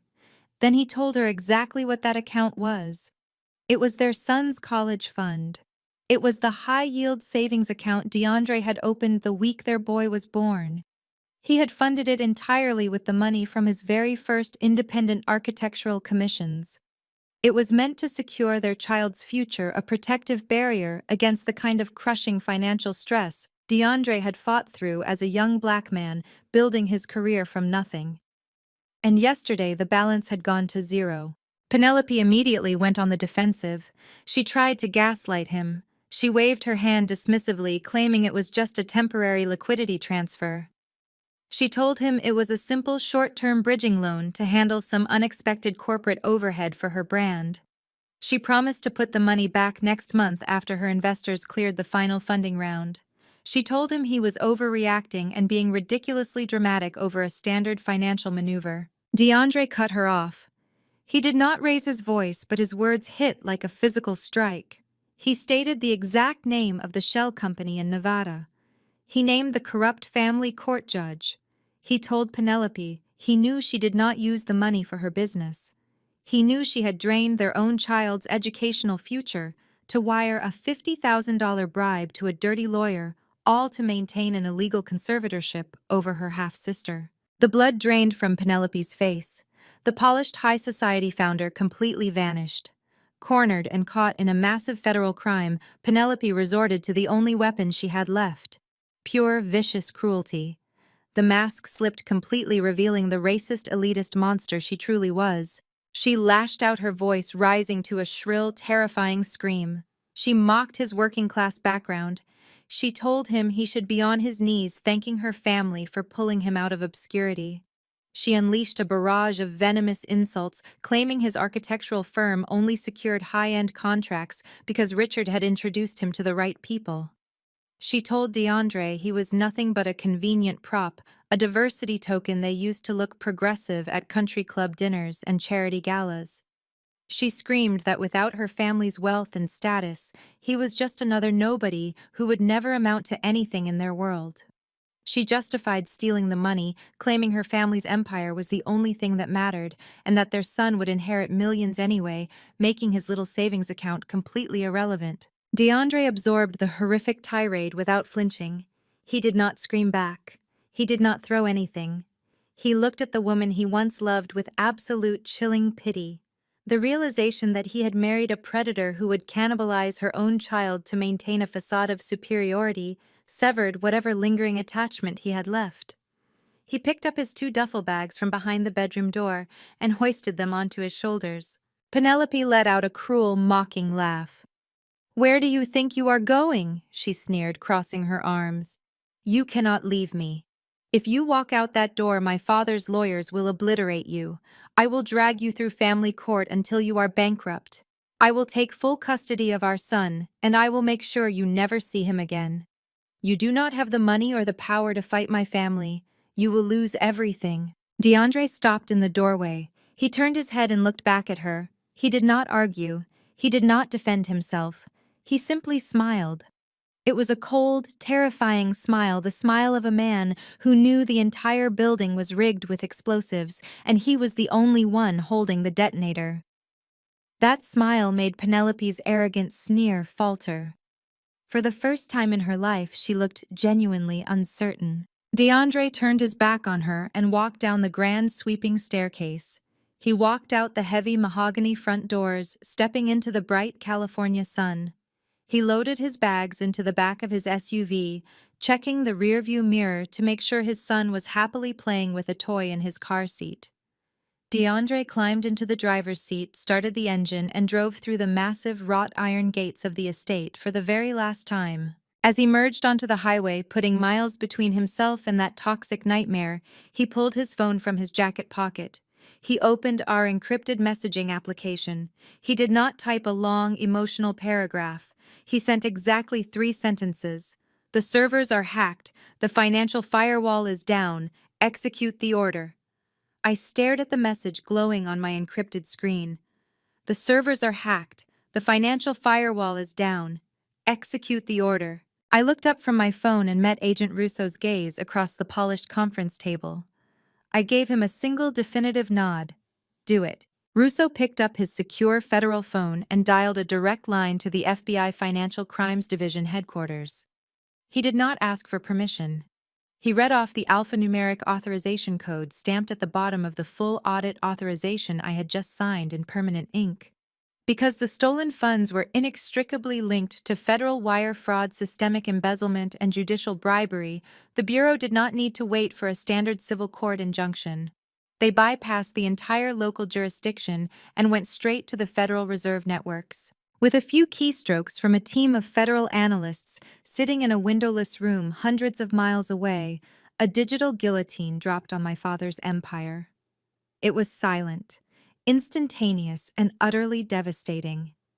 Every single banking institution tied to Richard's Social Security number, Caroline's wealth management portfolios, and Penelope's corporate holding companies was hit with a Class 1 federal freeze. The system locked down the offshore routing accounts in the Cayman Islands. It locked the domestic high-yield savings accounts. It severed the credit lines, the equity loans, and the corporate expense accounts. In less than 2 minutes, a family that had spent 22 years living as untouchable billionaires was reduced to absolute liquid zero. While the federal government systematically dismantled their entire financial existence, my family remained completely oblivious. They were far too busy celebrating what they believed was a flawless victory. In their minds, I was sitting in my cheap apartment crying over a legally binding waiver that had just handed them the keys to my $80 million trust fund. They had absolutely no idea that the thermal ink on their fraudulent document was already beginning to fade into nothingness. They were entirely focused on Saturday night. Penelope was hosting a massive, ultra-luxurious corporate gala at a rented ballroom in Beverly Hills. The event was designed to officially announce her jewelry brand's initial public offering and restore her reputation. They had invited hundreds of elite guests, including the furious venture capitalists who had walked out of her dinner party the previous week. Richard had managed to convince those investors to return by promising to show them the signed legal waiver proving the company's capital was completely unencumbered and safe from any trust disputes. But hosting a gala of that magnitude required massive immediate cash flow. Because their standard accounts were supposedly tied up in the routine auditing of the trust transfer, Richard had made a colossally arrogant and dangerous decision. Assuming he would have full, unrestricted access to my $80 million by Monday morning, he reached out to a syndicate of shadowy underground private lenders. He borrowed over $500,000 in high-interest, short-term bridge loans. He used that dirty cash to pay the caterers, the event planners, the florists, and the venue coordinators up front. He leveraged his actual life and physical safety against money he did not actually have, completely certain that my compliance had saved him. While Richard was digging his own grave with loan sharks, Penelope was preparing for her coronation. She was completely unfazed by DeAndre walking out on her. In her highly narcissistic mind, her husband and son leaving was just dead weight, being removed from her glorious ascent to billionaire status. She needed to look the part of a self-made corporate titan for the cameras on Saturday night. On Friday morning, just hours after the federal freeze took effect, behind the scenes, Penelope walked into an exclusive appointment-only designer boutique on Rodeo Drive. She spent 3 hours sipping complimentary champagne, demanding the staff bring her exclusive pieces, and treating the sales associates with her usual condescending dismissal. She finally selected a breathtaking hand-beaded gown imported directly from Milan. The price tag was a staggering $20,000. She did not even blink. Penelope walked up to the pristine marble checkout counter, practically glowing with smug superiority. She slapped her titanium black card down on the scanner. The sales associate swiped the heavy metal card. The payment terminal beeped, displaying a bright red error message. The associate offered a polite, highly trained apologetic smile, assuming it was a simple fraud protection flag for such a large purchase. She softly asked Penelope if she had another card, or if she would like to call her private banker to authorize the charge. Penelope rolled her eyes, letting out a loud theatrical sigh of annoyance at the inconvenience. She snatched the black card back and dug into her designer purse. She pulled out a platinum corporate credit card tied directly to her jewelry business. She slapped it onto the counter, making a snide, cutting remark about the boutique's outdated and incompetent payment processing system. The associate maintained her customer service smile and swiped the platinum card. The terminal beeped again. Declined. Error code 57. Account frozen. Penelope's smug expression faltered. She grabbed the terminal herself, staring in disbelief at the glowing red text. She yanked a third card from her wallet, a personal gold card tied to Caroline's wealth management account. She shoved it aggressively into the chip reader. Declined. The polite smiles of the boutique staff slowly morphed into looks of uncomfortable pity. Other wealthy clients browsing in the store began to turn their heads, watching the scene unfold with quiet fascination. The color drained from Penelope's face, instantly replaced by a deep, humiliating shade of crimson. Her hands started to shake uncontrollably as she stared at the 3 useless pieces of plastic resting on the marble counter. She had no cash. She had no functioning credit. For the first time in her pampered, stolen life, Penelope was completely and utterly broke. Penelope snatched the 3 useless pieces of plastic off the marble counter. Her hands trembled so violently she could barely shove them back into her designer purse. She did not say a word to the pitying sales associates. She spun on her heel and marched out of the boutique, her face burning with a humiliation so profound it felt like a physical burn. She immediately pulled out her phone and dialed her father, ready to scream at him for whatever incompetent banking error had just subjected her to public mortification. 10 miles away in a dimly lit exclusive steakhouse, Richard was experiencing his own version of the exact same nightmare. He was finishing a lavish lunch with 2 minor investors, aggressively selling the illusion of his untouchable wealth. When the leather check folder arrived, Richard casually tossed his heavy corporate platinum card onto the table. 5 minutes later, the maitre d' approached. The man looked deeply uncomfortable, leaning down to whisper discreetly in Richard's ear that the card had been declined. Richard laughed loudly, waving it off as a frustrating security measure triggered by his massive recent expenditures for the upcoming gala. He pulled out his personal black card and handed it over with an arrogant smirk. The maitre d' returned a few moments later, his expression shifting from polite embarrassment to cold suspicion. The second card was also declined. Richard's smirk vanished. He was forced to excuse himself, leaving his confused guests at the table while he stepped into the quiet hallway near the restrooms. His phone began vibrating furiously in his pocket. It was Caroline. He answered the call, his voice tight with irritation. Caroline did not even say hello. She was practically hyperventilating. She was standing in the lobby of her ultra-exclusive country club. The club manager had just pulled her aside in front of several prominent socialites to inform her that her monthly membership dues had bounced. When the manager attempted to run her backup accounts on file, every single one returned a hard rejection code. She had been politely but firmly asked to leave the premises until her financial standing was resolved. Richard snapped at her to calm down. He insisted it was a massive system-wide glitch at their primary banking institution. He told her he would handle it immediately with a single phone call to his private wealth manager. He hung up on his frantic wife, ignored the incoming calls from a hysterical Penelope, and dialed his dedicated banking concierge. Richard expected the familiar fawning voice of his personal banker apologizing profusely for the technical error. Instead, the call was routed through a sterile automated system. After a brief hold, a woman answered. She did not introduce herself with a cheerful greeting. She identified herself as a representative from the bank's legal compliance division. Richard launched into an arrogant tirade demanding his accounts be unfrozen instantly and threatening to move his entire portfolio to a rival institution. The compliance officer did not apologize. She simply read from a prepared, legally mandated script. She informed him that all accounts associated with his Social Security number, his corporate tax identification, and his secondary holding companies were currently under a Class 1 federal freeze. She stated that the bank could not provide any further information and advised him to contact the Federal Bureau of Investigation Financial Crimes Division. Then she hung up. Richard stood in the steakhouse hallway, the phone pressed dead against his ear. The blood drained from his face, leaving his skin a sickly ashen gray. Federal freeze. This was not a banking glitch. This was an execution. Panic, raw and absolute, finally pierced through his decades of staggering arrogance. He realized with terrifying clarity that the waiver Madeline had signed in the notary office must have been compromised.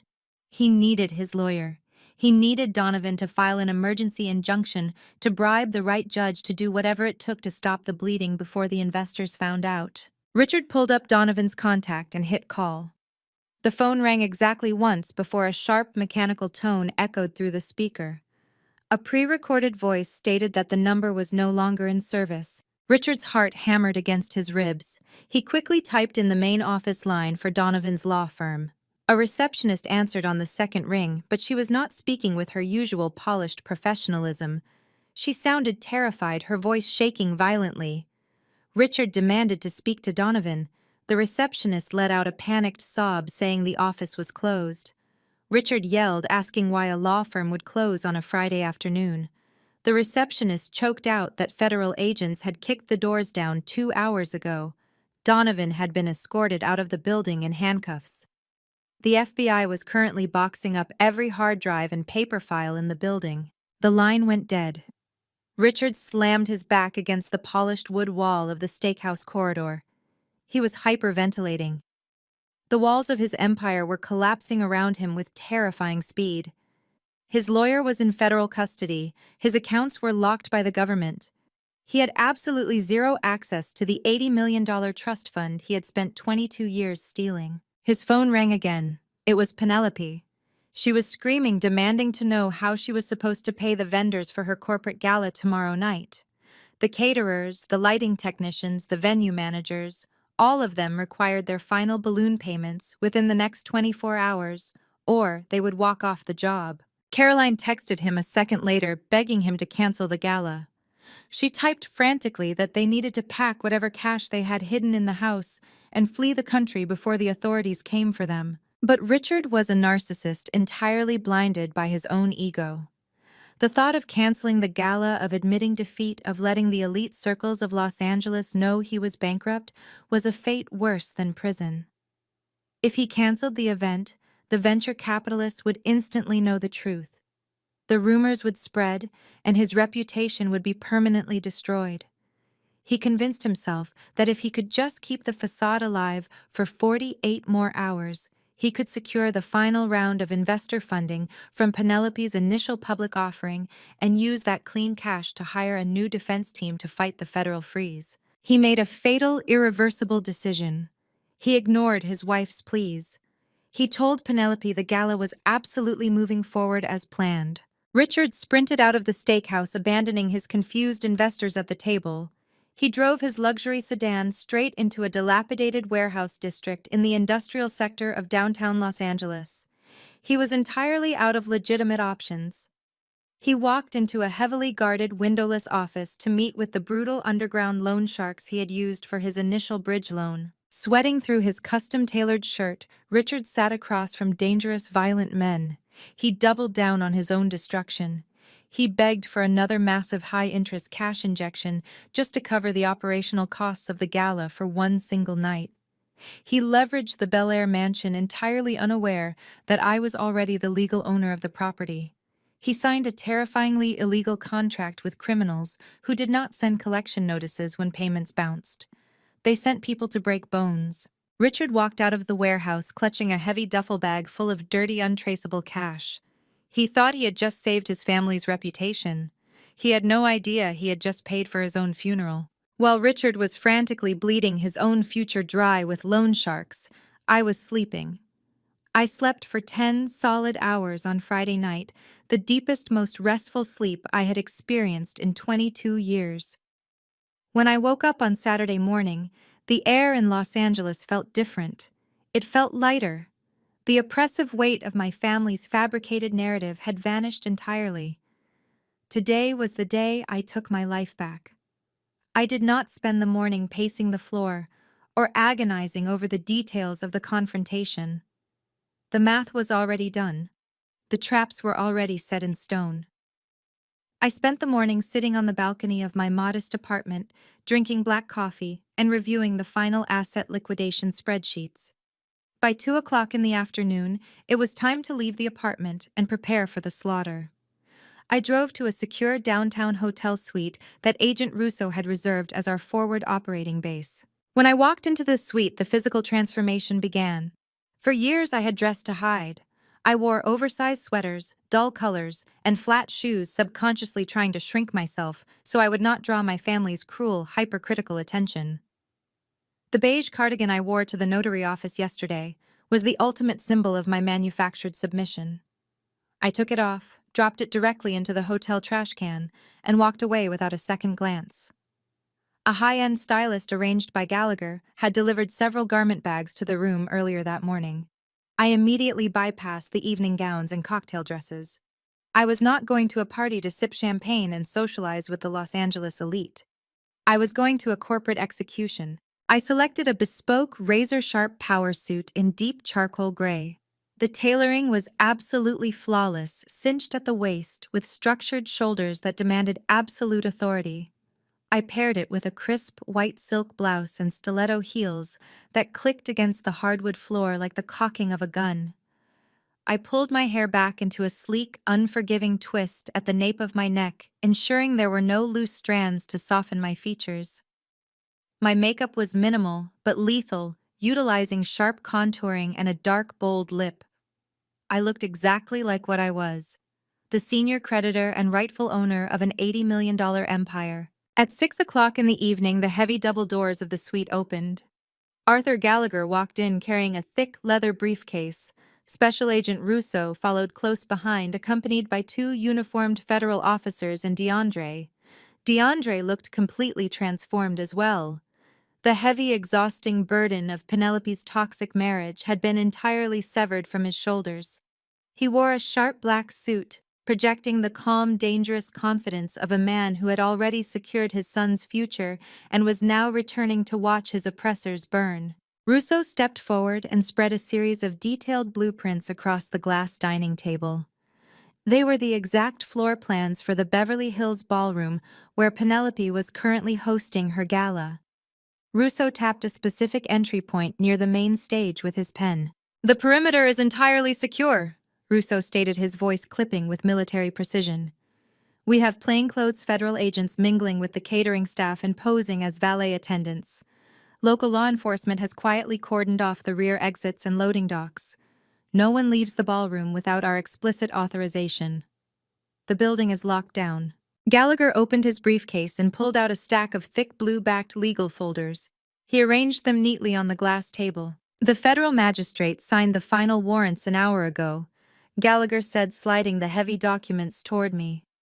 We have the primary arrest warrants for Richard and Caroline for multi-million-dollar wire fraud, systemic embezzlement, and judicial bribery. We have the emergency asset seizure orders for Penelope's corporate holdings, which officially transfers the controlling shares of her jewelry brand directly to your trust. And we have the emergency restraining orders DeAndre filed this morning for himself and his son. The legal trap is completely shut. We are just waiting for them to take the stage and incriminate themselves in front of their investors. I leaned over the table reviewing the signed warrants. The crisp, black ink on the official federal documents represented 22 years of stolen time finally balanced on a ledger. Every tear, every moment of isolation, every lie they had told to protect their unearned wealth was now quantified into federal charges, carrying decades of mandatory prison time. I looked up at the men assembled in the room. They were not just my legal team. They were the architects of my absolute retribution. We move in at exactly 9 o'clock. I instructed, my voice unwavering. We wait until Richard has a microphone in his hand. We wait until Penelope is standing under the spotlights, believing she has secured her fake initial public offering. We wait until they feel completely untouchable. Then we take everything. Russo and Gallagher nodded in firm agreement, gathering the blueprints and stepping out into the hallway to coordinate the final logistics with the tactical teams. DeAndre lingered for a moment. He gave my shoulder a brief solid squeeze of solidarity before turning and following the agents out the door. I was left alone in the quiet, echoing luxury of the hotel suite. The city below was beginning to light up as evening settled over Los Angeles. I walked over to the floor-to-ceiling mirror standing in the corner of the room. I looked closely at the woman staring back at me. I searched her eyes for any trace of hesitation, any lingering fragment of the broken, scared 11-year-old girl who had cried alone on the first night of a disciplinary camp. I searched for the young woman who had survived on instant noodles while her family bought luxury cars with her money. She was completely gone. The victim was dead. The 33-year-old financial assassin was fully awake, armed with irrefutable evidence and ready to crash the party. I stepped away from the floor-to-ceiling mirror, grabbed my clutch, and walked out the door. The convoy of black federal vehicles was waiting in the subterranean parking garage of the hotel. DeAndre sat in the back of the lead SUV, his expression unreadable and focused. I slid in next to him, and the motorcade pulled smoothly onto the Los Angeles streets, heading straight for the heart of Beverly Hills. Inside the luxury hotel, the corporate gala was a masterclass in stolen opulence. Massive crystal chandeliers dripped from the gilded ceiling, illuminating walls draped in white silk, and tables adorned with towering cascades of imported orchids.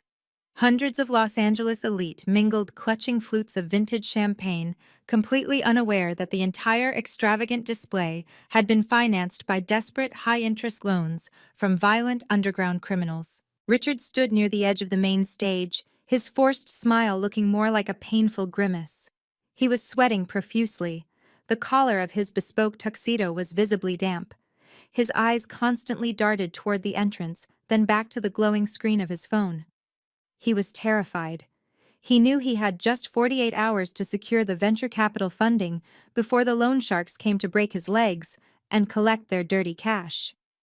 But he played his part, aggressively shaking hands with skeptical investors and loudly predicting record-breaking quarterly profits to anyone who would listen. A few yards away, Caroline was effortlessly working the room.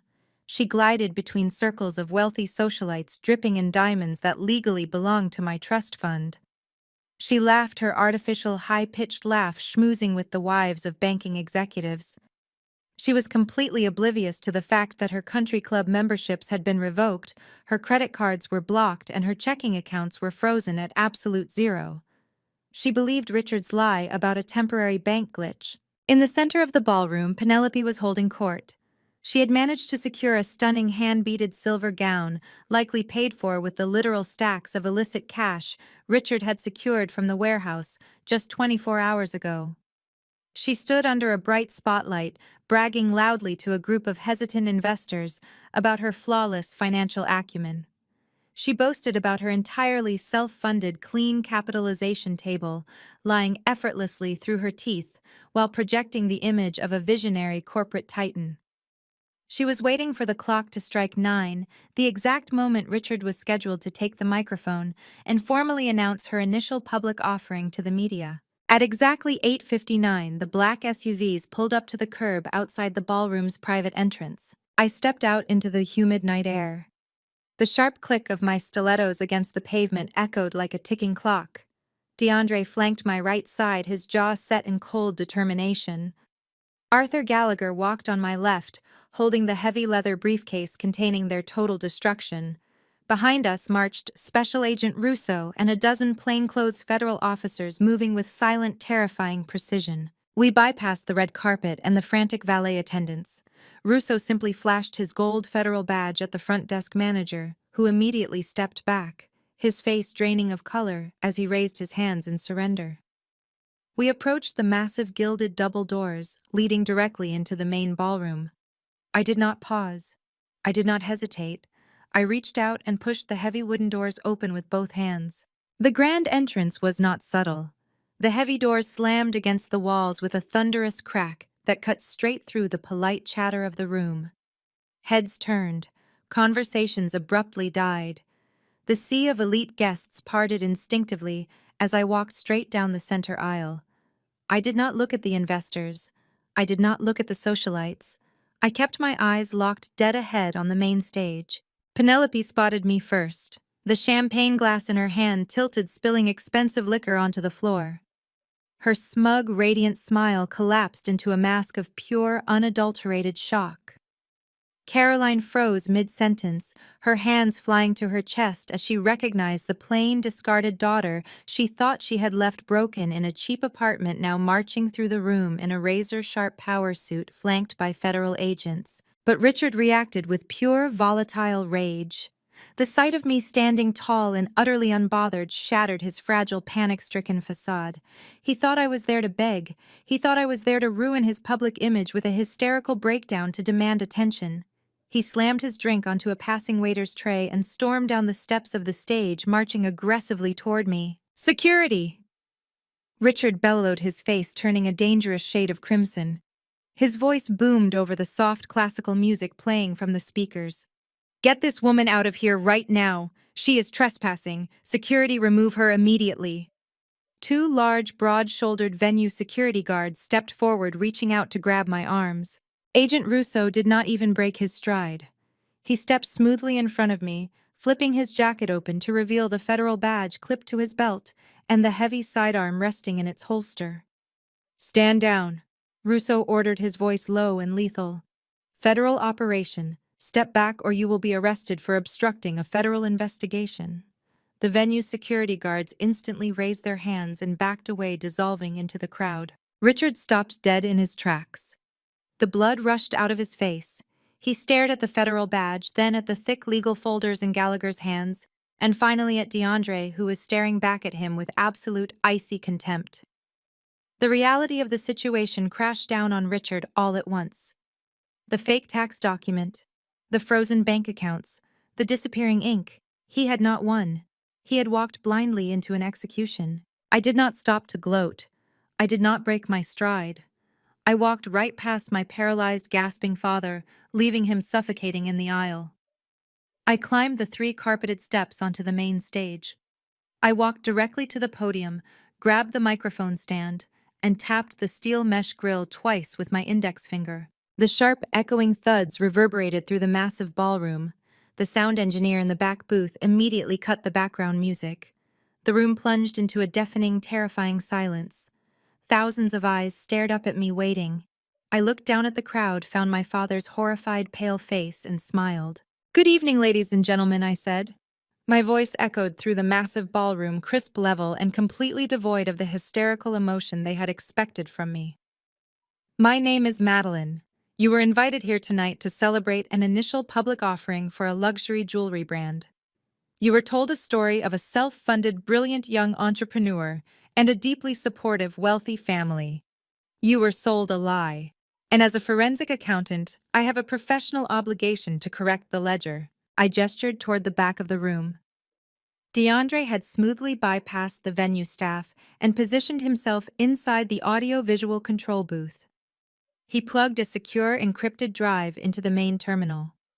Instantly, the towering LED screens behind me, which had been displaying Penelope's glittering corporate logo, went pitch black. A second later, they illuminated with stark high-contrast financial documents. The text was massive, undeniable, and perfectly legible to every billionaire socialite and venture capitalist standing in the room. We will start with the seed capital.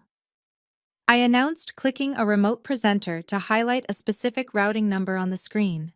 Penelope claims she built her empire from the ground up. But the $12 million used to launch her company did not come from her father's legitimate business revenue. It was fraudulently wired from an irrevocable trust fund established by my late biological mother. A trust fund meant exclusively for me. Shocked murmurs rippled through the elite crowd. I clicked the remote again.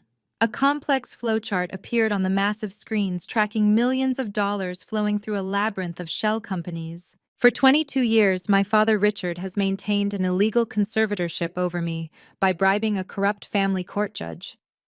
I clicked the remote one more time, bringing up the wire transfers Penelope had sent from her own son's college savings account to pay off the dirty lawyer. I let the crowd absorb the sheer depravity of that transaction.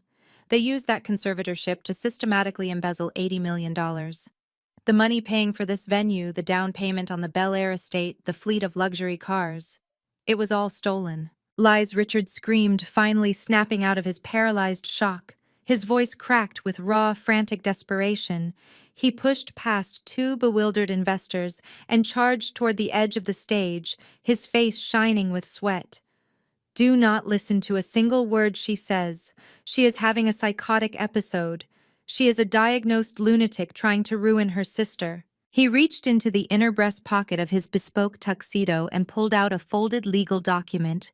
He waved it in the air like a shield, turning to the murmuring crowd. I have the proof right here. She legally relinquished every single asset.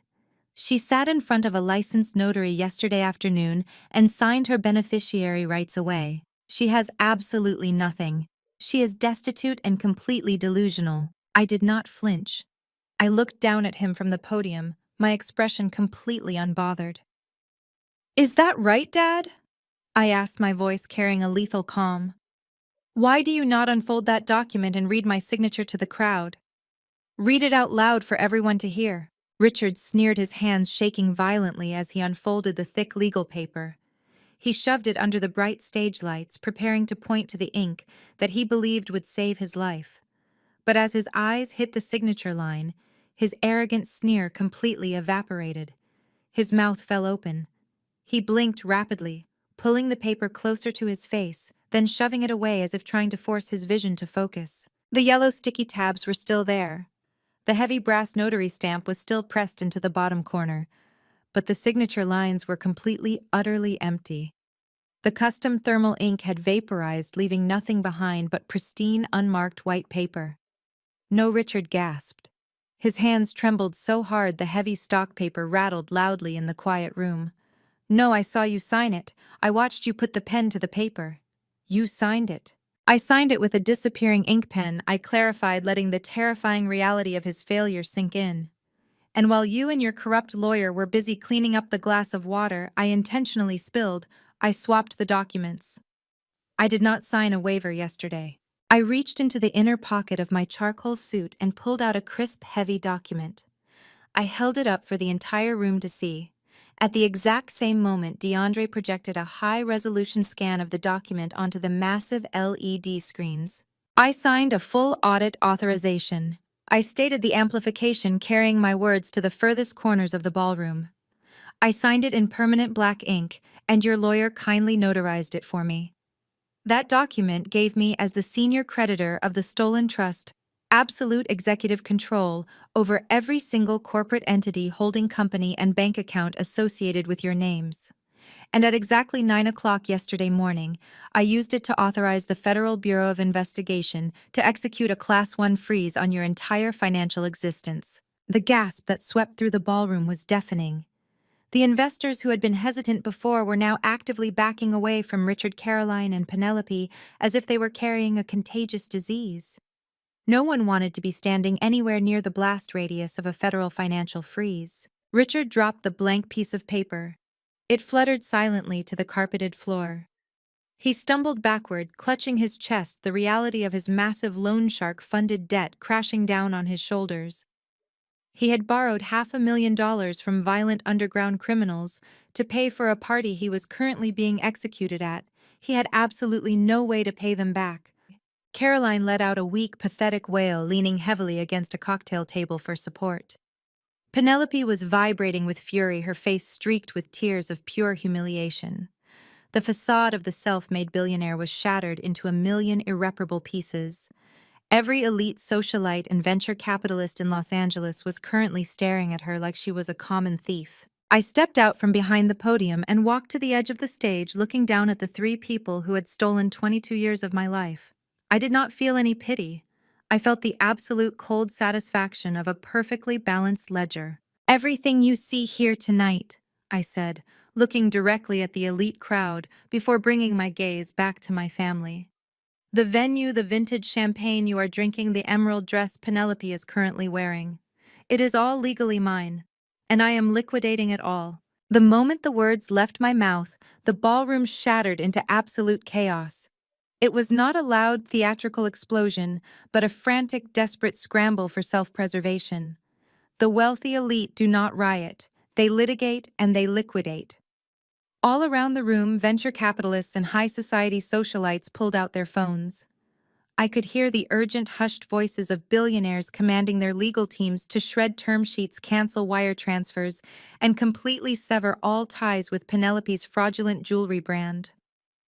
The illusion of the untouchable corporate dynasty dissolved in less than 60 seconds. Richard stood completely paralyzed at the base of the stage. His face was slick with a cold, terrified sweat. He was not looking at the fleeing investors. His eyes were locked on a group of men standing near the velvet-draped exit doors at the back of the ballroom. These men were not wearing custom designer tuxedos. They wore sharp, dark suits that fit a little too tightly across broad, heavily muscled shoulders. These were the underground private lenders. The loan sharks Richard had foolishly borrowed $500,000 from just yesterday. They had come to the gala to enjoy the lavish party their money had funded, expecting a massive payout by Monday morning. Now staring at the financial documents projected on the massive screens, they realized they had been conned. Richard was entirely insolvent. Their $500,000 was trapped behind an impenetrable federal freeze. The lead lender, a man with a thick scar across his jawline, locked eyes with Richard. He did not yell. He simply gave a slow, chilling nod and began walking directly toward the stage, his associates falling into a tactical, menacing formation behind him. Richard stumbled backward, bumping into a cocktail table, glasses shattered against the marble floor. He was completely trapped between the furious corporate investors pulling their funding and the violent criminals coming to collect a debt he could not pay. He looked up at me, his eyes wide with a pathetic, begging desperation. He wanted me to save him. I just stared back, my face an unreadable mask of cold stone. I had balanced the ledger. The collection of his debts was no longer my concern. Before the loan sharks could reach the stage, the heavy double doors at the main entrance burst open with a deafening crash. The low murmur of the panicked crowd was instantly silenced by the commanding, authoritative shout of federal law enforcement. "FBI, nobody move." Special Agent Russo marched into the ballroom flanked by 24 uniformed federal officers, wearing tactical gear and windbreakers emblazoned with bold yellow letters. The sudden arrival of a massive federal strike team sent a shockwave of sheer terror through the high society guests. The loan sharks, recognizing the immediate danger of a federal raid, instantly halted their advance. They melted seamlessly into the panicked crowd, slipping out through the kitchen service doors to avoid apprehension. Richard was left completely alone, trembling in the center of the grand aisle. Russo did not hesitate. He marched straight down the center of the room, his tactical boots crunching over the shattered crystal on the floor. Two heavily armed officers flanked him. They reached Richard and violently spun him around, slamming his chest against one of the tall floral-covered cocktail tables. Richard, you are under arrest for multi-million-dollar wire fraud, systemic embezzlement, and judicial bribery, Russo announced. His voice boomed across the silent ballroom, carrying the absolute weight of federal justice. You have the right to remain silent. Anything you say can and will be used against you in a court of law. The sharp metallic click of heavy steel handcuffs locking around Richard's wrists echoed like a gunshot. The patriarch, who had spent 22 years acting like an untouchable god, was suddenly reduced to a trembling, humiliated criminal. He did not fight back. He simply hung his head, his shoulders shaking as the officers hauled him upright. Caroline let out a shrill, piercing scream. She tried to run toward her husband, her diamond necklaces catching the bright stage lights, but two female federal agents intercepted her. They grabbed her arms, twisting them firmly behind her back. Caroline thrashed and wailed, screaming that there was a terrible mistake, that she was a respected socialite, that they could not treat her like a common thug. The agents ignored her frantic protests. They slapped the steel cuffs onto her wrists, completely ignoring the expensive imported silk of her designer gown. The diamonds dripping from her neck suddenly looked exactly like what they were: heavy, undeniable chains of stolen wealth. Hundreds of elite guests raised their phones, recording every humiliating second of the arrests. The people Caroline and Richard had spent decades trying to impress were now actively documenting their spectacular downfall for the morning news cycle. Penelope stood near the front of the stage, watching her parents being frog-marched toward the exit by federal agents. Her entire world had been vaporized in less than 10 minutes. Her company was gone. Her wealth was gone. Her parents were heading to federal prison. She turned slowly and looked up at me, standing behind the podium. The shock on Penelope's face curdled into a feral, unhinged rage. Her pristine, highly cultivated image completely shattered. She let out a guttural, terrifying shriek that tore through her throat. "You ruined my life!" she screamed, her face twisting into a mask of pure hatred. Penelope grabbed the hem of her $20,000 emerald gown and charged up the stage steps. She lunged directly at me, her hands outstretched, manicured nails aiming straight for my face. I did not even flinch. I did not take a single step backward. Before Penelope could close the distance, a solid wall of black tailored fabric stepped directly into her path. DeAndre moved with lightning speed. He caught Penelope by both wrists, his grip unyielding and completely immovable. He stopped her violent charge dead in its tracks, effortlessly pushing her back down to the lower level of the stage. Penelope struggled wildly against his grip, screaming at him to let her go, hurling a barrage of vicious elite insults at his face. DeAndre absorbed the venom with absolute chilling calm. He released her wrists and smoothly reached into the inner pocket of his suit jacket. He pulled out a thick, heavy manila folder and shoved it hard against Penelope's chest. She stumbled back instinctively, grabbing the folder to keep from falling. DeAndre looked down at the woman who had stolen from their own child to protect a criminal empire. His voice was dangerously quiet, carrying a cold, finalizing authority that cut straight to the bone.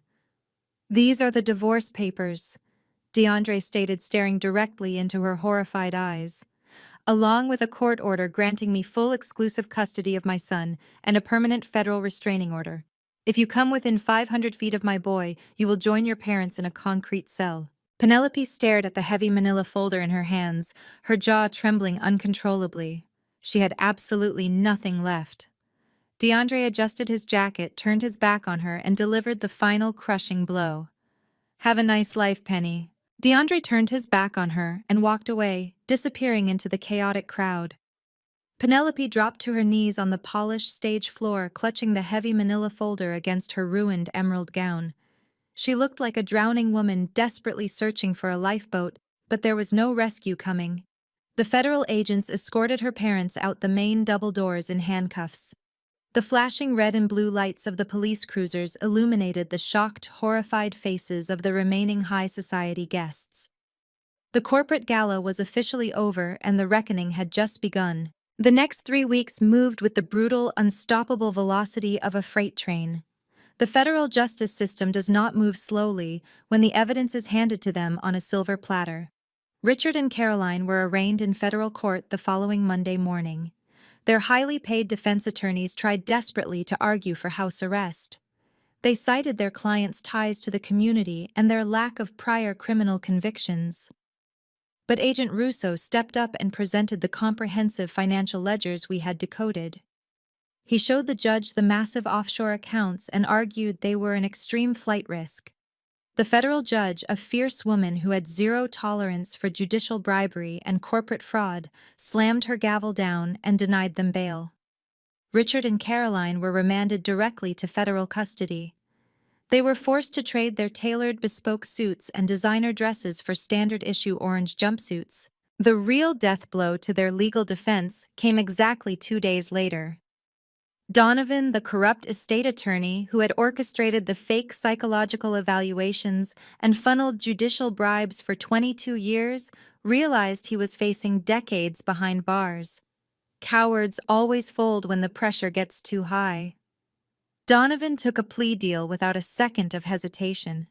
He turned state's evidence, handing the federal prosecutors decades of encrypted emails, offshore routing numbers, and recorded phone calls in exchange for a reduced sentence in a minimum security facility. He laid out every single detail of how Richard and Caroline had actively conspired to keep me locked in a conservatorship just to bleed my mother's trust fund dry. The prosecution had a bulletproof case, and my father's legal team knew it.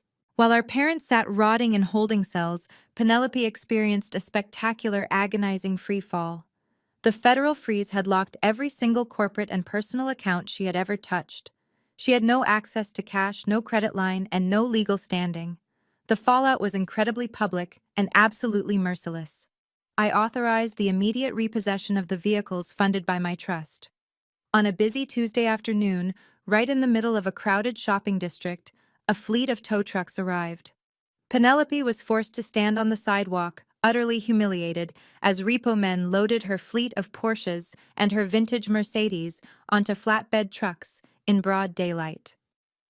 People walking by recorded the entire meltdown on their phones as she screamed at the drivers, her threats entirely powerless without her black card to back them up. But the cars were just the beginning. Working closely with Attorney Gallagher, I legally repossessed the sprawling Bel Air mega mansion. The property deed was officially transferred back to my trust. I did not give Penelope 30 days to vacate. I gave her 48 hours. Armed federal marshals stood by as she frantically stuffed whatever personal clothing she could carry into cheap black trash bags. Her luxury luggage had already been seized as assets purchased with stolen funds. I immediately put the entire estate up for absolute auction. I wanted absolutely no trace of that house or the toxic memories attached to it.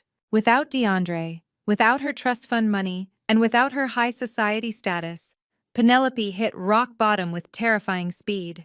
The underground lenders Richard had borrowed from did not care that his bank accounts were frozen by the government.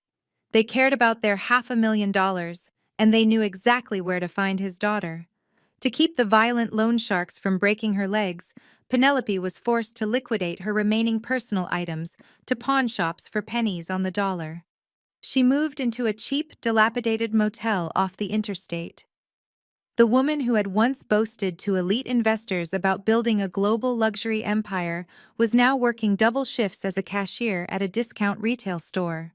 She was forced to hand over every single paycheck she earned just to cover the exorbitant interest on her father's dirty debt. I watched this entire empire burn from the quiet comfort of my apartment, my laptop open on the kitchen counter reviewing the final asset recovery spreadsheets. The $80 million was safely secured in a new impenetrable trust managed directly by me. I was finally in total control of my own life. My phone buzzed loudly on the counter. It was an automated call from the Federal Detention Center. An inmate was attempting to reach me. I pressed the button to accept the charges, genuinely curious to hear what a man who had lost everything sounded like. Madeline Richards' voice crackled through the terrible prison connection. He sounded weak, broken, and entirely desperate. The arrogant corporate titan who had shoved me against a stone wall was completely gone. "Please, you have to help us. The defense lawyers say we are looking at 15 years minimum." The food here is terrible, and Caroline is having a severe nervous breakdown. You proved your point. You got the money back. But we are still your family. You cannot just leave your own flesh and blood to rot in a cage. Please, Maddie, I am your father. I stared out my window, watching the Los Angeles traffic move smoothly in the distance. The sun was shining. The air was clear. I leaned into the phone receiver and let my voice drop to a perfectly flat, freezing tone. I am a forensic accountant, Richard, and your account is permanently closed. I tapped the red button hanging up on him mid-sentence. 6 months passed since the heavy steel doors of the federal penitentiary slammed shut on my father and stepmother. The justice system moved with terrifying efficiency when presented with irrefutable, fully documented financial fraud. They both pleaded guilty to avoid a highly publicized and humiliating trial, accepting 15-year sentences in federal prison. I never attended their sentencing hearings. I had already delivered my final verdict on the stage of the Beverly Hills Ballroom. My focus shifted entirely to cleaning up the radioactive wreckage they had left behind. As a forensic accountant, I knew that holding on to stolen luxury items carried a toxic energy I refused to bring into my new life. I did not keep the sprawling Bel Air mega mansion. I authorized Gallagher to put the entire estate up for absolute public auction. It sold within 2 weeks to an overseas executive. The massive proceeds bypassed the corrupt shell companies and were wired directly into my newly secured impenetrable trust fund. I liquidated the rest of Penelope's superficial empire with the exact same clinical detachment. The fleet of luxury vehicles, the vintage Mercedes, and the designer inventory from her defunct jewelry brand were all sold off to the highest bidders. I erased every physical footprint of their fraudulent existence from the map. I did not buy a massive yacht or a private jet to celebrate. I took the recovered $80 million and did what I do best. I diversified. I placed the capital into clean, high-yield mutual funds, municipal bonds, and ethical technology startups. I built a fortress of generational wealth completely insulated from greed and corruption. I ensured that the money my mother had worked so hard to generate would never again be used to harm another human being. With my financial empire secured, I focused on the only 2 people who had proven their absolute loyalty when it actually mattered: DeAndre and his young boy. DeAndre's architectural firm was experiencing an incredible renaissance. Freed from the suffocating racist elitism of his former in-laws, his creativity exploded. He was winning massive municipal contracts and designing community centers across Southern California. We met for lunch on a bright Tuesday afternoon at a quiet cafe near his new secure home. He looked 10 years younger, radiating a calm, grounded energy that Penelope had constantly tried to crush. I slid a thick blue-backed legal folder across the cafe table. DeAndre gave me a questioning look before opening it. Inside was the documentation for an irrevocable, fully funded educational trust account registered strictly in his son's name. I had deposited $5 million into the account. DeAndre stared at the paperwork, completely speechless.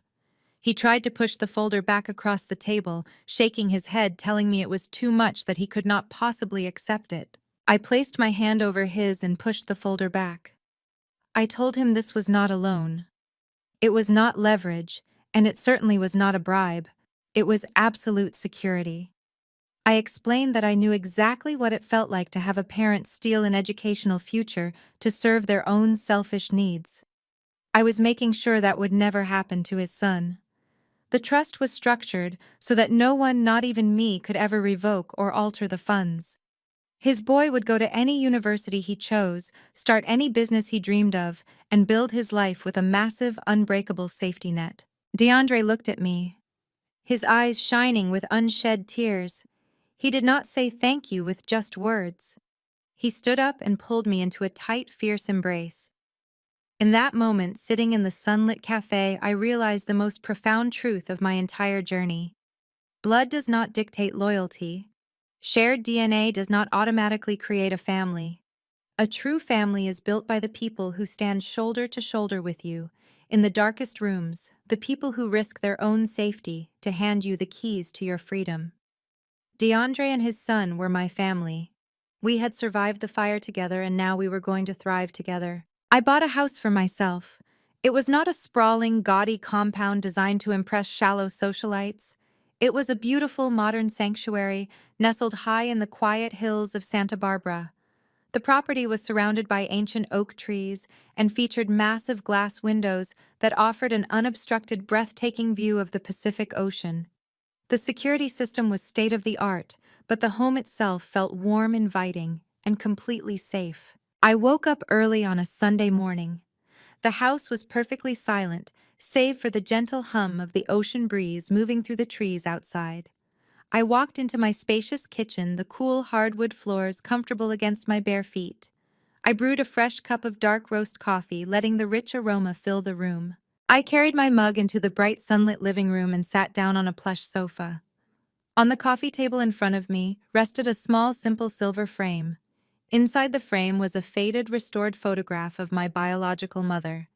She was young in the picture, sitting in front of a bulky, outdated computer monitor, smiling brightly at the camera. I took a slow sip of my coffee and looked at the brilliant software engineer who had unknowingly triggered a 22-year war.